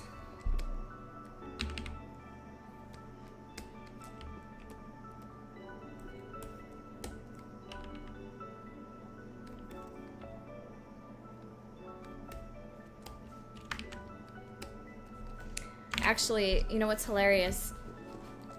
When I was like thinking about, you know, promoting Mariposa and the Galaxy Man, it was kind of hard for me to describe the genre of it.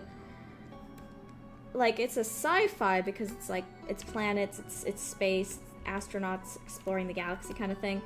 But the different, like, space races are really less alien-like, and they're more like fantasy race-ish. Like, a lot of these races are very humanoid in nature. They're not like super far out alien kind of things. They're really just more like Warcraft race kind of design language than they are sci-fi design language. So it's more of like a science fantasy type of thing, but even then that didn't seem to really cover it. I kind of came up with this term just kind of out of the blue, bubblegum sci-fi, or like bubble pop sci-fi or something. To me, that felt like something that was very kind of cute and more sort of whimsical-ish kind of sci-fi, bubblegum sci-fi. To me, that's sort of the way I would describe something like a Hat in Time or Mario Galaxy. Thank you, Soul Calibur 2000, for subscribing. Welcome to the channel. Bubble pop sci-fi, yeah. That's just kind of the way it sort of sounds in my head. Like, sounds good in my head to describe it. Because science fantasy is also like Star Wars kind of vibe, you know? It's still not quite the vibe that Mariposa is.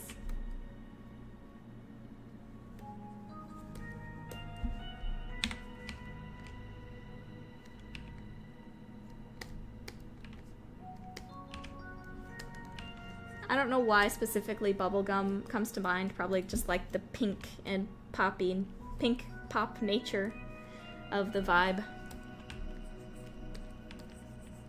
Okay, I'm not happy with these fingers. It's not giving me what I want.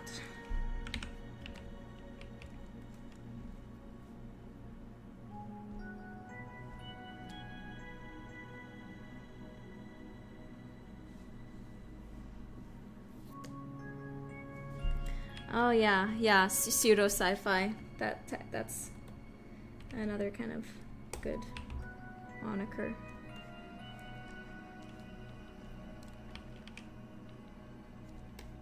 Because I don't want people to like come into it expecting that they'll get like Star Wars kind of aliens or like Mass Effect style aliens. Those are awesome, but that's not quite what I was going for with these aliens. They're really, again, just more like a fantasy race than they are like full-on alien, bizarre, creative creatures.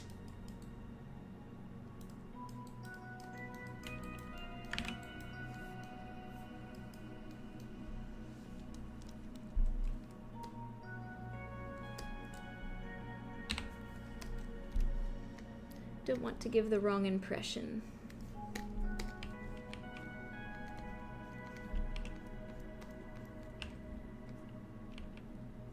Maybe, but what is fun though, I sort of get, because of course, like I said, this is all based a lot on, you know, so fashion dolls.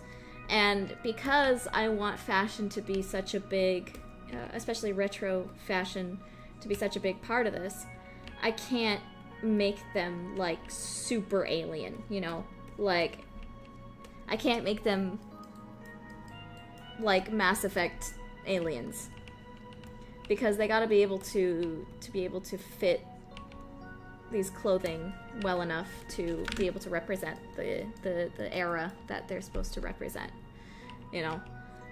But where I can go crazy is with the creatures, because they are not limited by that design philosophy.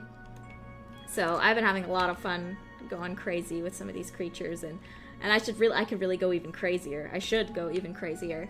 So look forward to that.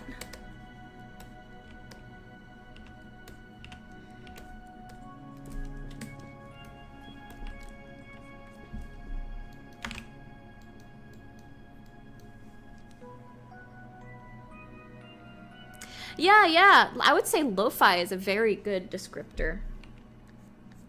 I've been trying to sort of label Noirmore and Kitty Roo and stuff as cozy games. I'm not sure. I feel like they should apply. I feel like the label should apply, but also I've heard that people describe cozy games as stuff that doesn't really have like a big sort of consequence to it, or have like an overarching huge conflict to it, I suppose. And trust me, Noirmore Academy is gonna have some kind of scary, not like full-on horror game stuff in it, but it will have some like creepy stuff in it, and there's some pretty serious conflicts that happen. So does that count as cozy? I don't know. A lot of mystery games are counted as cozy, but I don't know. What do you guys think? I've been trying to see if the sort of cozy genre would apply to this. I'd say that maybe Fantastic Kitty Roo would count. I don't know.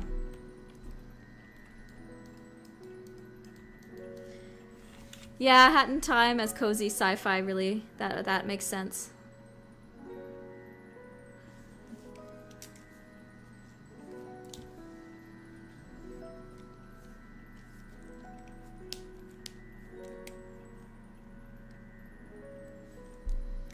I know stuff like Duck Detective counts, but it is also pretty, you know, low stakes.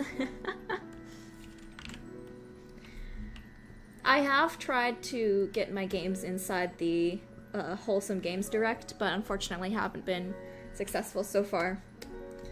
Hopefully in the future, we'll see Noirmore on the Wholesome Games Direct. Maybe when it's closer to launch. I'd like to get on any direct, really. Haven't been successful so far. I apply and I apply, but no one answers.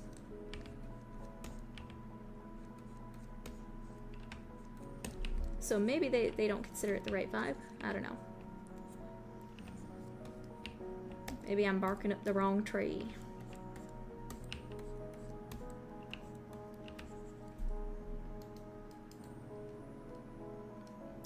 I am relatively happy with how this looks, but not entirely.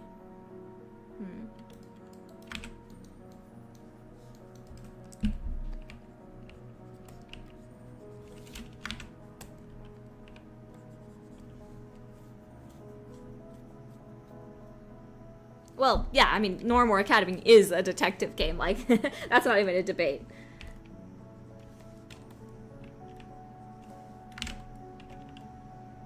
That's just what it is.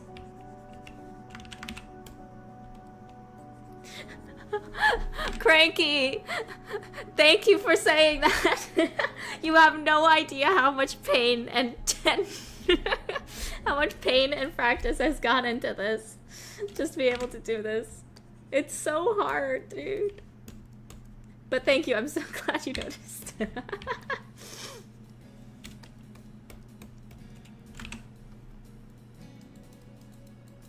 I had so much trouble doing folds for the longest time. That's why I had to go back and like redo some of those old textures on those old character models, because I like my brain literally like evolved as I was working on, I think, like Madame Noirmore or Coach Terrera. I think my brain suddenly like underwent stages of evolution.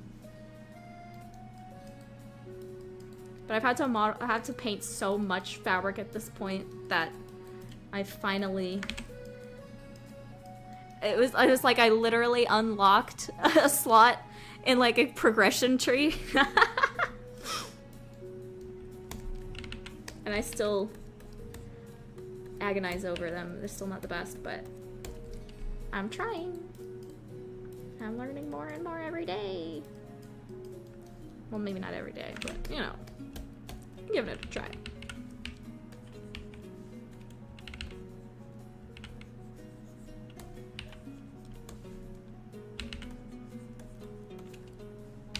It was like that clip from, is it from It's Always Sunny in Philadelphia? Where it was, where it was like, oh my god, I get it.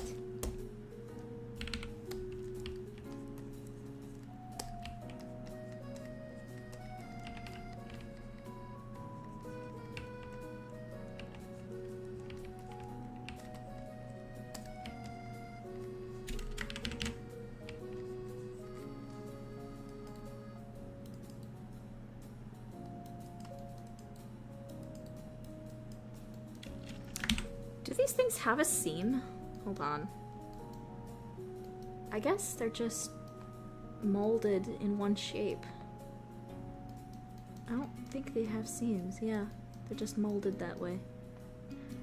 I'm not bad. I was just drawn that way. Okay. Am I gonna do this crisscross texture here? I don't know. I might save that for later.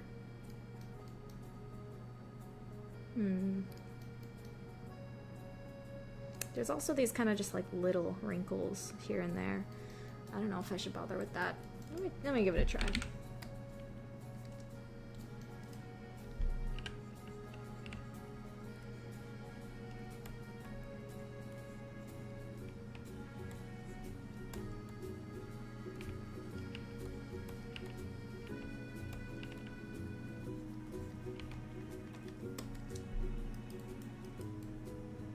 That might be almost too many wrinkles for something that's supposed to be plastic.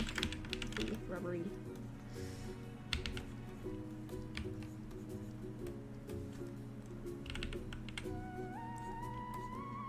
Would she, if Judith was on Earth, would she team up with Batman or Robin?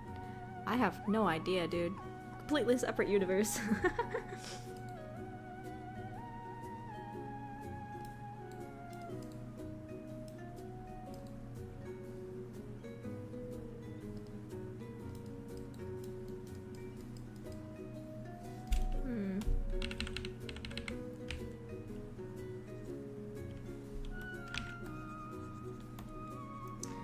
Oh, the friend that you mentioned in the demo.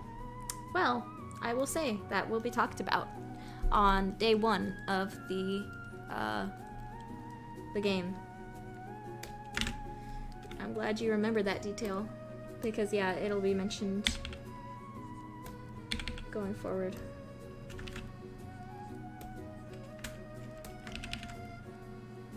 She'd team up with Catwoman, full stop. Yeah. Swirl Beast asks, what game would you say has the best / your favorite world building? That's a really good question.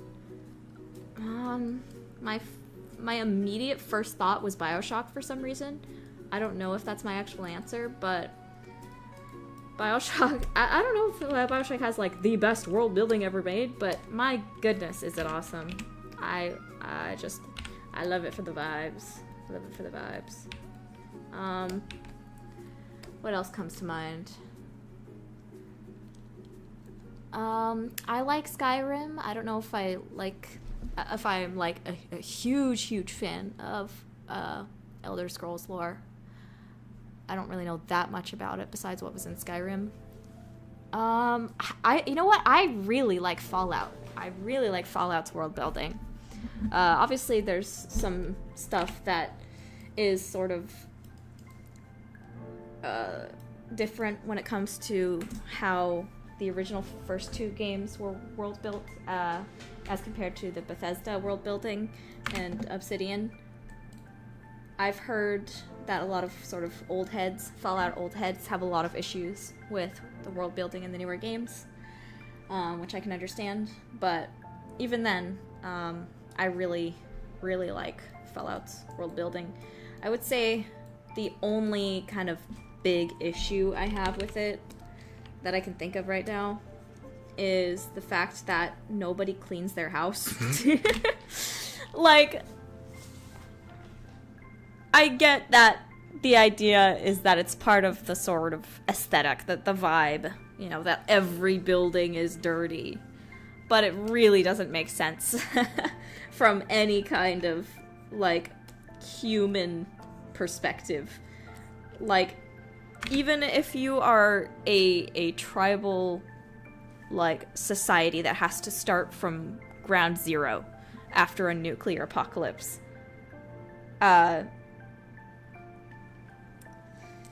you're still gonna clean your house. You're still gonna clean your tent. Like, this has been done for centuries in like every culture around the world. Like, you keep your room clean to keep from disease, infections. So to see like every single house in Fallout just like covered in dirt, even in their bedrooms and kitchens, it's like, why? What is the reason? You have a broom. Use it. You can make a broom out of, like, tree branches and things. So I'd say it just doesn't make any sense. Like, even when you build stuff in Fallout 4's, like, settlement building thing, like, when you build things fresh, and yet somehow they're still, like, dirty already. I feel like there's a better way to keep the vibe of Fallout than just having everything be dirty. There's a better way. Now, that does not mean that, of course, old things and scrap metal and spare parts that are used won't be dirty or rusty or anything like that. Like, obviously, they're still building things from scraps and what they can find, and that makes sense. But they can also still, like, we still have the ability to cut down trees and build things out of fresh wood. Like, that's not gone. Especially a lot, like in Fallout 4 and especially 76. Like, there are still trees growing, apparently. You can still cut down lumber and build new things. You don't have to make everything out of scraps. Anyway, that's my rant. It's something that I can, like, turn my, what's the phrase? Like, ignore, I guess. It's something that I can kind of ignore when I'm playing it, but when I think about it, it kind of bugs me.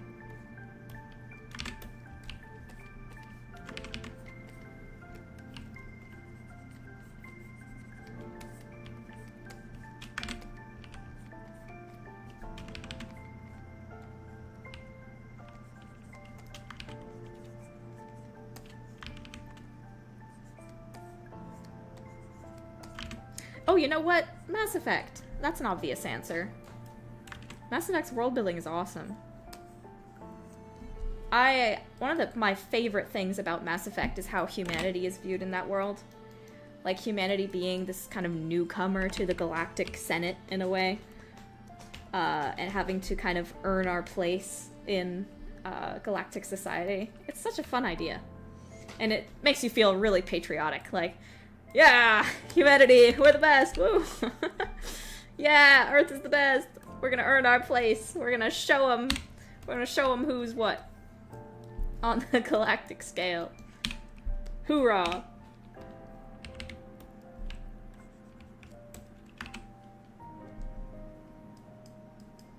Turn your brain off. Yeah. That's the term, Eileen.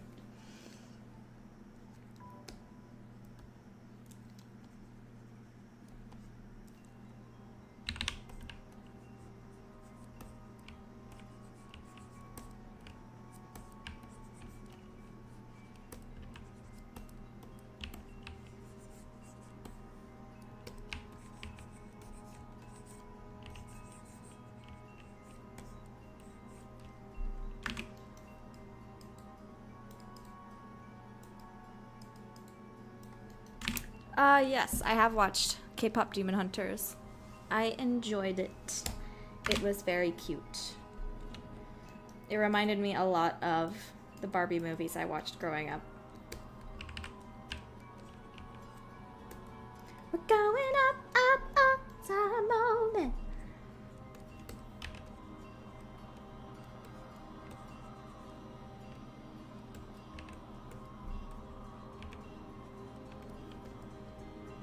very enjoyable, very cute, very fun.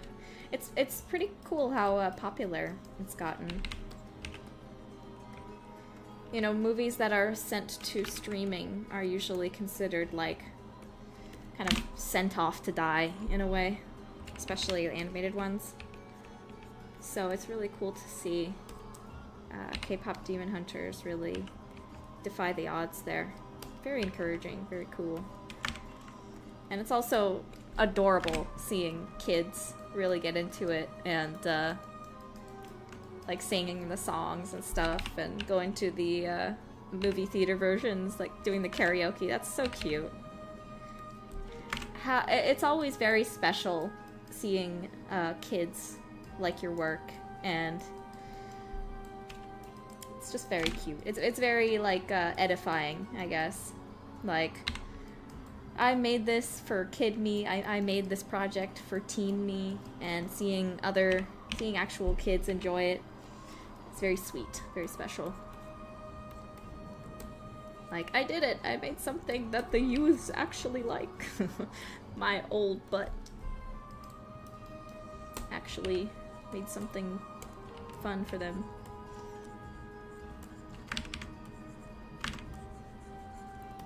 The youths enjoy it. I say as I grow older and older and shrivel up into my cave.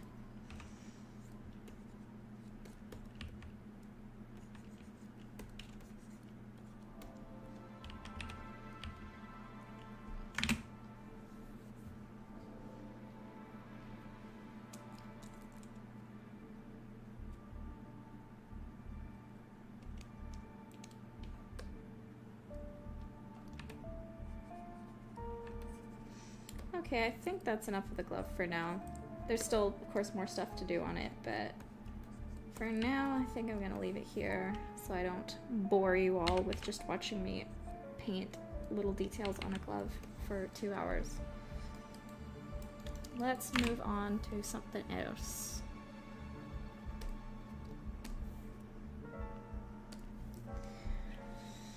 Like the horns.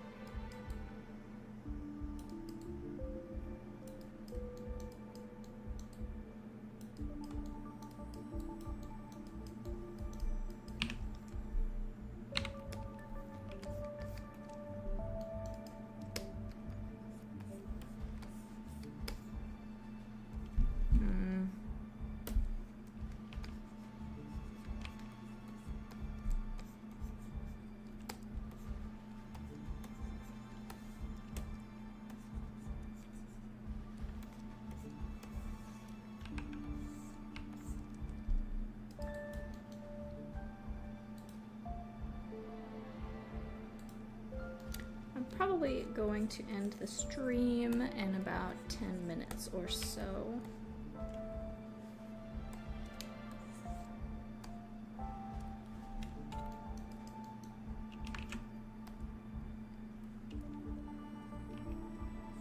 Oh yeah, Angel Bacon. I've seen kind of similar stuff done with like Walking Dead cosplays or like Borderlands cosplays. Those are so cool. Or even like painting Warhammer miniatures. Doing that kind of crevice method.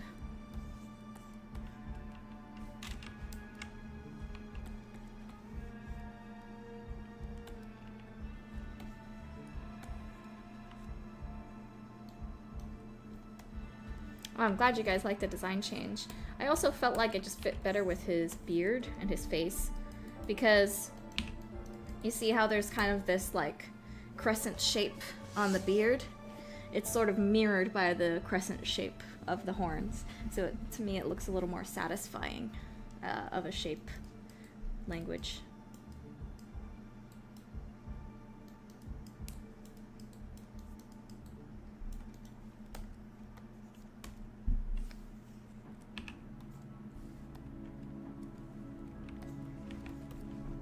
They have a on-site chapel, but it's not like every day, just like Sundays. And if they need counseling or need help with something, they can usually go to the pastor or the chapel maiden to get some help.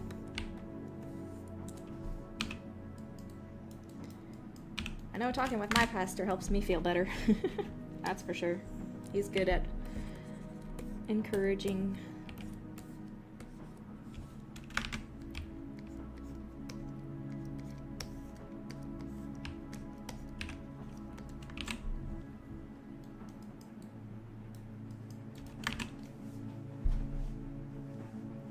Multi-Fandom Studios asks, can we get a smidge bit of info on the Celtic or Druidic religion? That's a very good question. I need to continue to actually write that stuff. I can't really share anything right now.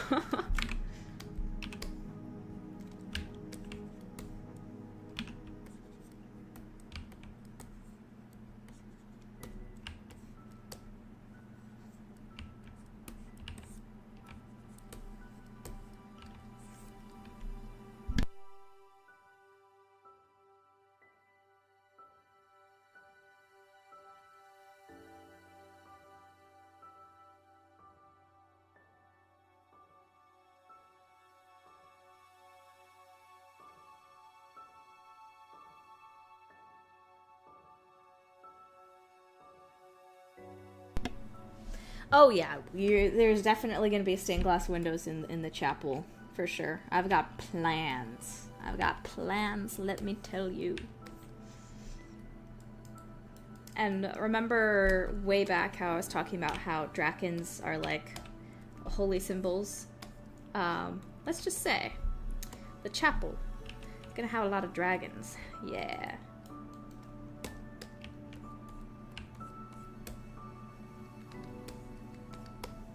I've got plans you wouldn't even believe.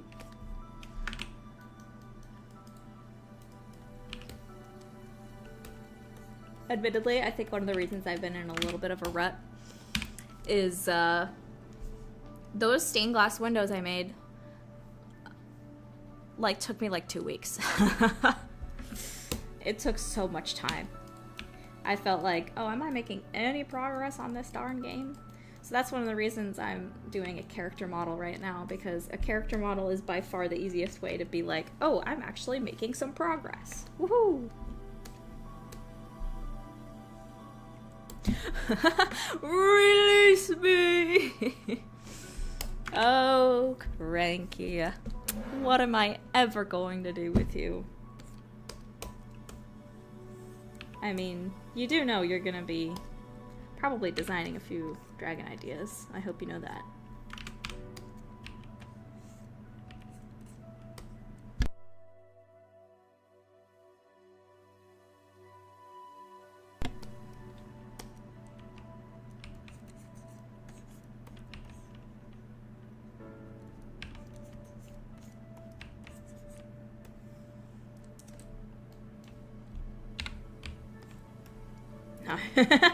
There's no way I cannot have you on this project and have you design some kind of dragon creature. That would just be cruel. Actually cruel.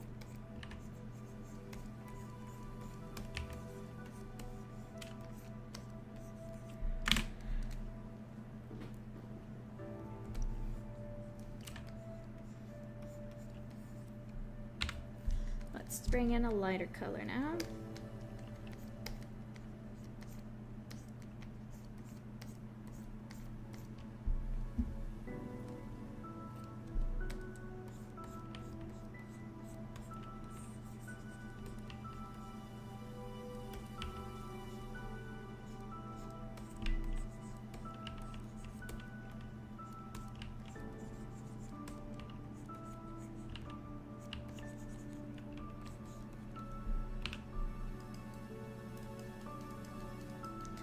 Creature feature featuring the creature.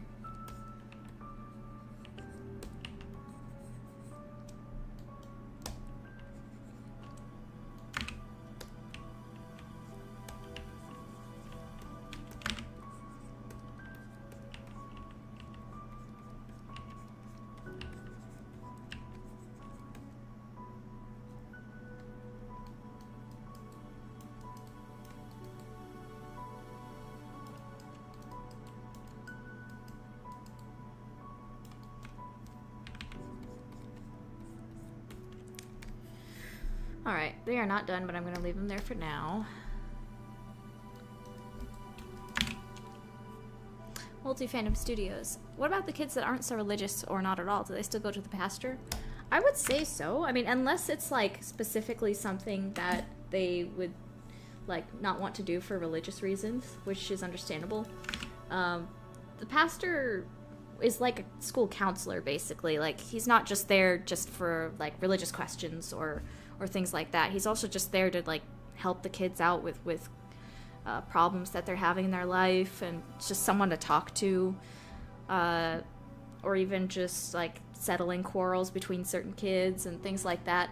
So even if the child is of like a different religion or a different sect from the pastor, then they just wouldn't go for religious questions necessarily. They would go for more like just counseling related stuff.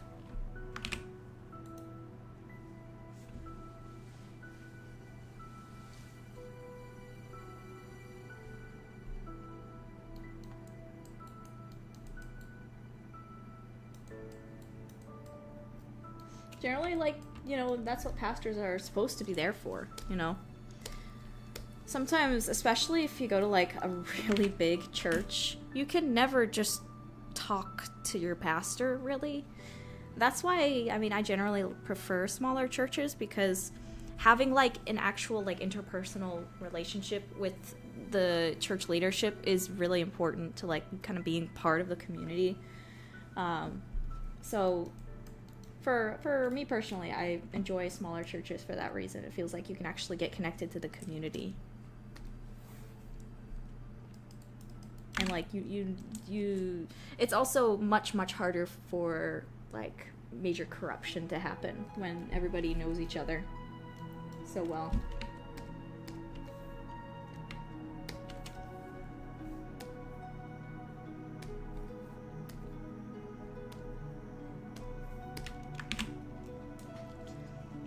Oh, trust me, there's gonna be some... Yeah, there's definitely gonna be some fun character interactions when it comes to Judith and the church maiden, Mrs. Luna.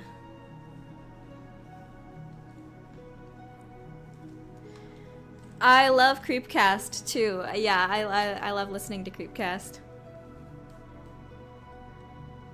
Two-sentence horror. I tuned into the stream, but there was only the creature. Yep. Zane asks, is there any chance that you might need some extra help with the music for Noramar? Not at the moment, but I do appreciate the ask. It's mostly going to depend on how much my sister can handle. Because she's got a life of her own, too. Like, music is not her main thing. Okay, is the... Hello? Is the... Hello? What's going on? Is the symmetry not working properly? Hello? Oh my goodness, what is going on? It's not symmetrizing properly. Oh, wait, I see. I see what it is. The symmetry plane is not in the right spot. Dang it.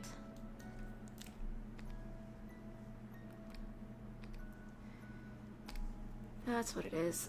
This is gonna be annoying.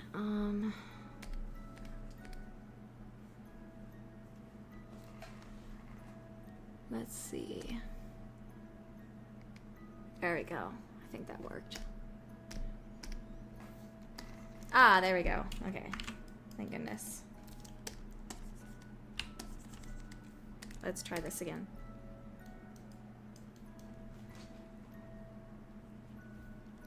What planet was the dinos again? Yeah, that's the 80s themed planet, is the kind of bird velociraptor people.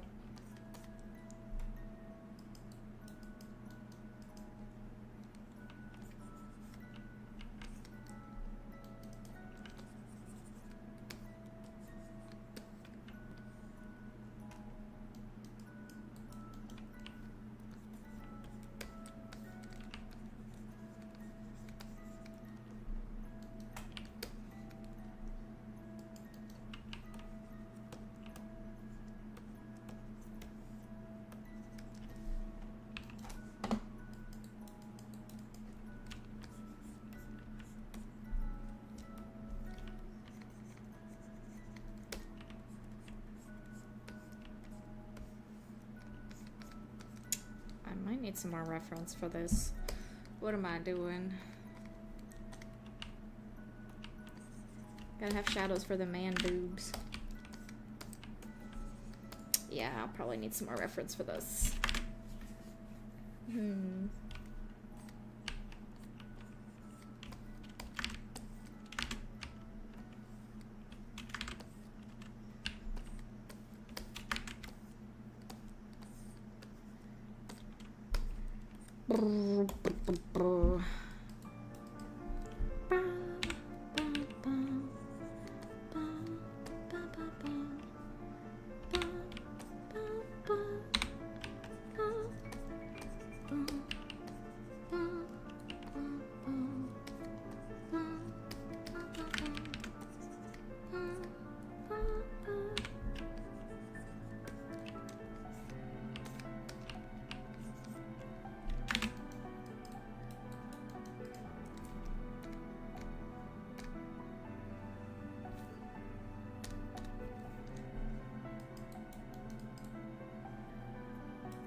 Multi-fandom studios, that is a very good question. I would say it's more of a blessing than anything, so whichever method is used by the dragon, if it's like fully blessed for it to happen by the highest king as well as the dragon, then I don't think it would be possible for a half-baked Kieran. I think it would be just something that would happen.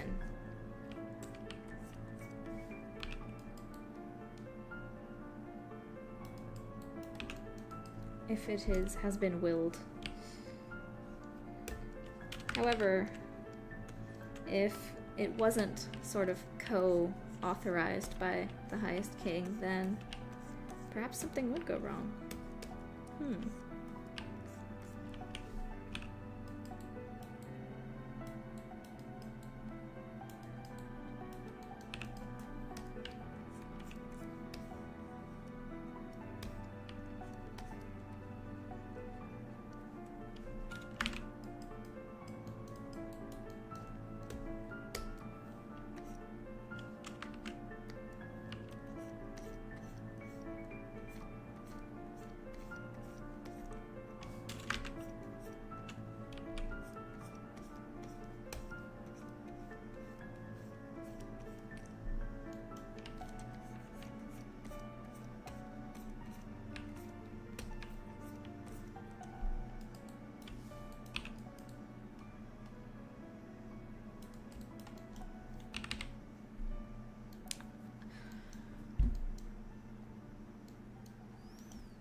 you have a rough idea of how much of the game has been completed?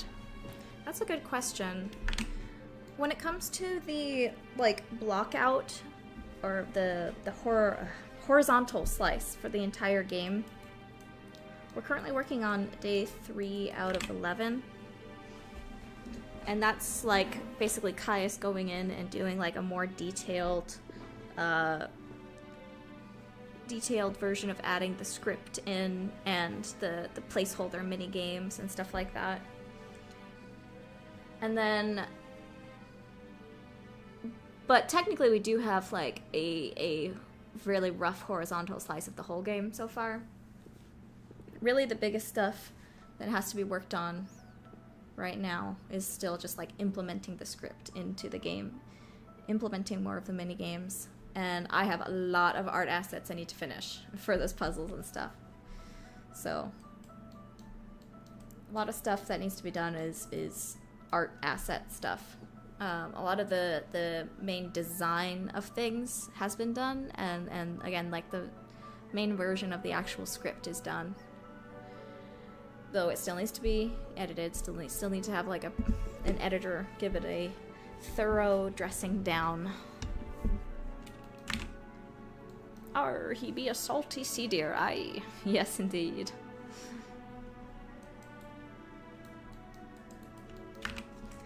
Now, let me do some rough texturing on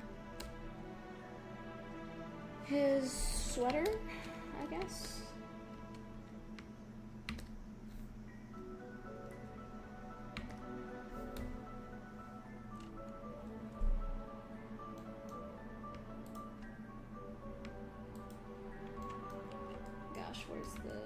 Where's his neck?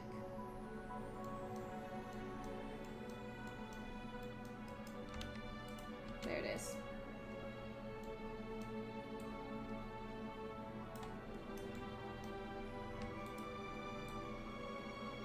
Okay, there we go. Oh, wait, wait, where's his... There it is, okay.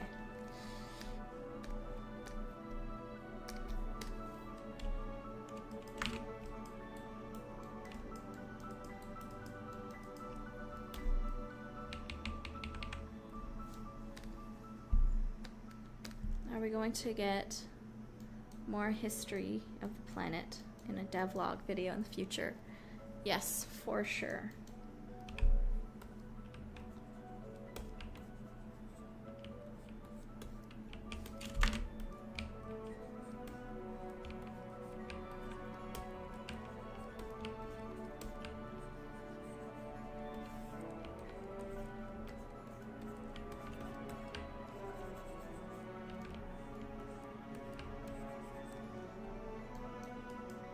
Enchanted Butterfly says, I'd like to learn more about all the Era planets of the Marivosa universe, to be honest. Yeah, totally. There's a lot of world building I'm so excited to do for those. But for now, we are sticking to Noives. And even then, there's a lot to do for one planet. And it's been a lot of fun.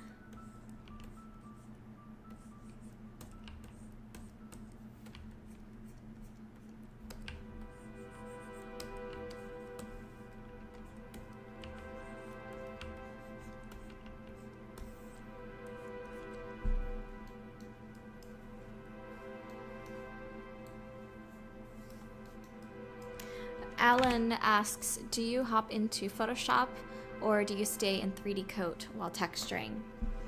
Good question. I pretty much stay in 3D Coat, but sometimes when I need to do things like add a design from a photo or add some like straight lines and stuff, I take it into Clip Studio Paint.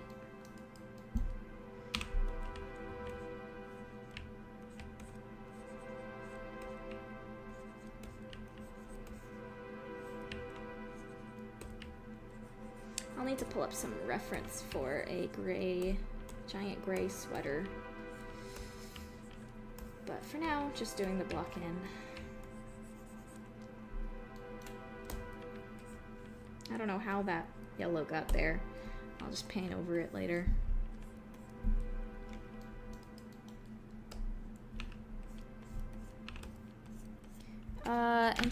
Multi-Fandom Studios asks, is there a Psyquine subspecies that's really good at resonating with the crystals in the world, despite what it's attached to, like an animal?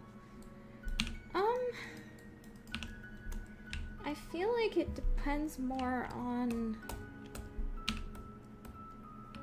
the specific training of the person and talents of the specific person than anything else. But yes, I'd say like there is definitely some more like general things that some are better at than others. Like I have a, hold on, where did I put it? Here we go. Now that I've finished with these stained glass windows, I can share a couple things. Like, where is she? Here she is. The fiefdom that she is from, the kind of Eastern European inspired fiefdom, is known for their animal rearing and shepherding and animal husbandry. And they are so good at working with animals that there's this sort of like fun sort of speculation and rumor that the Baroness's family can talk with animals, things like that. So, you know, these people in general are kind of raised and very good at doing resonatic resonations with animals and communicating with them. Hence the shepherd's crook in her hands in the stained glass window. Oh yes, Dana Rogan, we are still going. I'm probably gonna wrap up in a bit here though. Just wanted to get some last block-ins going, and then I'm gonna take a break and play some Marvel Rivals or something. Not on stream though. Unless at some point you guys would like me to do gaming streams, but I don't know if I want my channel to be too general.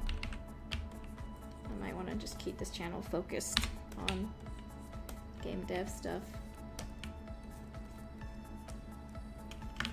So what is the Irish Celtic Druidic place good at? Asks Multi-Fandom Studios. Medicine, specifically. Doctors.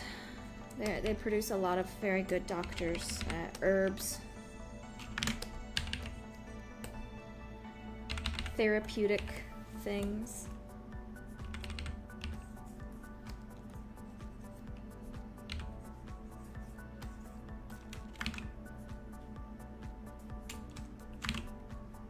Oh, no problem. I love lore questions.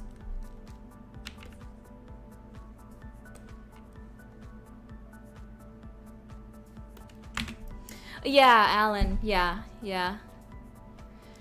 I have been thinking of trying the switch up to Substance Painter, but I'm not sure about it.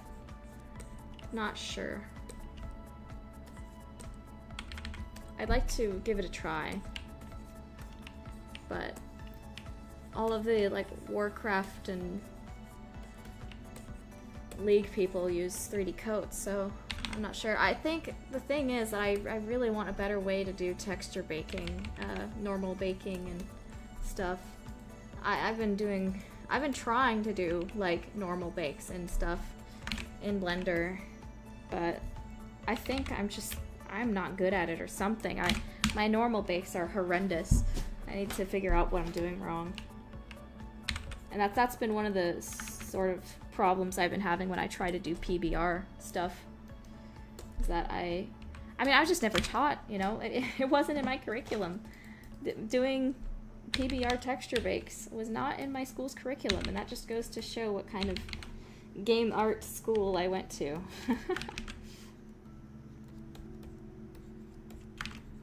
Have to learn it myself, I guess. From the beautiful, beautiful people on YouTube. I do use cages when I bake, but I don't know. I I just have to figure out, like, I've done some that somewhat work, but something I'm doing is not very good. And I've tried the cage stuff, and that does make it better.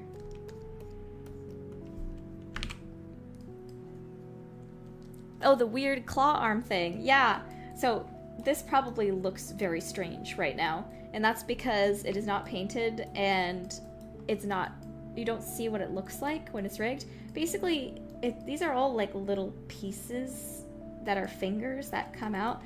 Let me show you a quick example of what these hands will look like when they're actually like rigged and animated. One moment.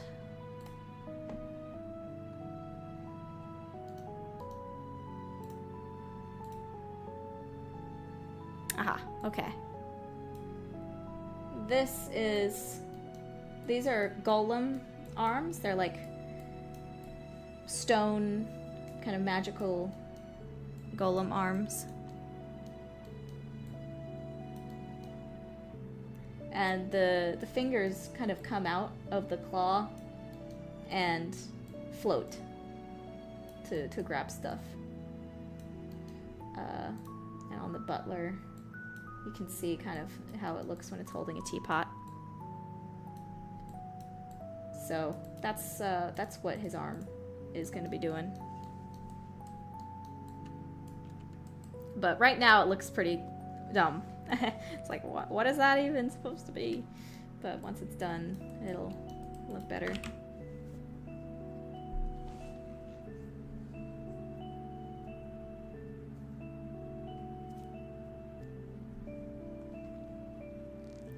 Painter is better for baking for sure, but I think you'll lose this look if you abandon 3D coat workflow.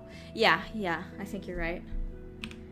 At some point I want to learn PBR style for the sake of my career and for potential other games in the future that I could try to do something new with, but my current workflow is working really well for me.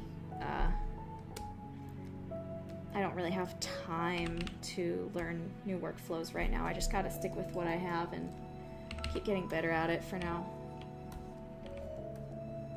But if this whole game making thing works out and I need to try to get a job again in the industry, then I'll definitely have to learn some things I do not know right now.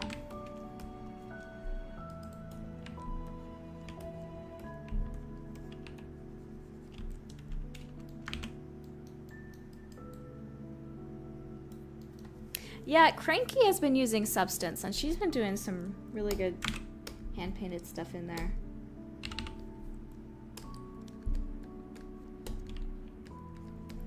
I don't think I would recommend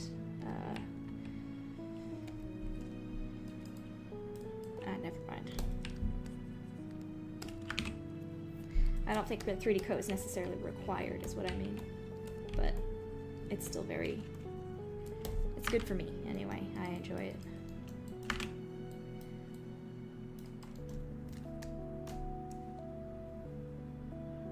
Yeah.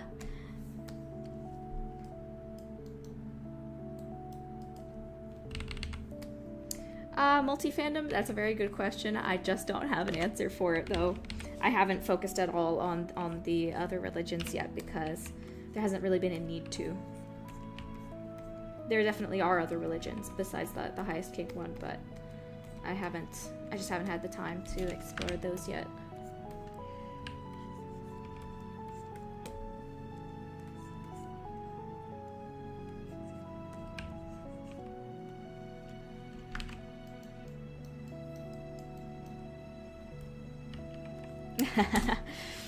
Yeah, Angel Bacon, we're definitely talking about illicit drugs, obviously.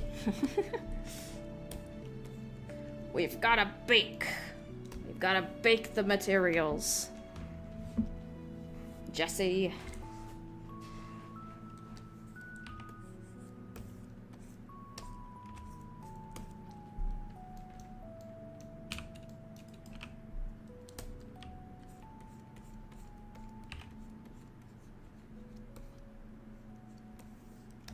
You've stepped into 3D talk.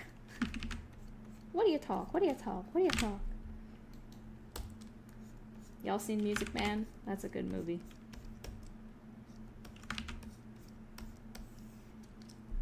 I wish I could just like do the Music Man OST right now and just sing Music Man songs, but copyright is not fun.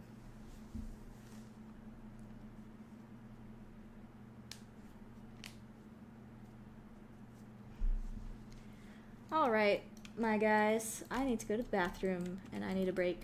So, I'm just gonna stop stream right here for now. Thanks for joining me. This was really fun. And I got a lot of work done on this guy. I think it might take maybe 1 or 2 more streams, probably 2 more, really, to finish this guy. And, yeah. I'll probably do some more streaming tomorrow.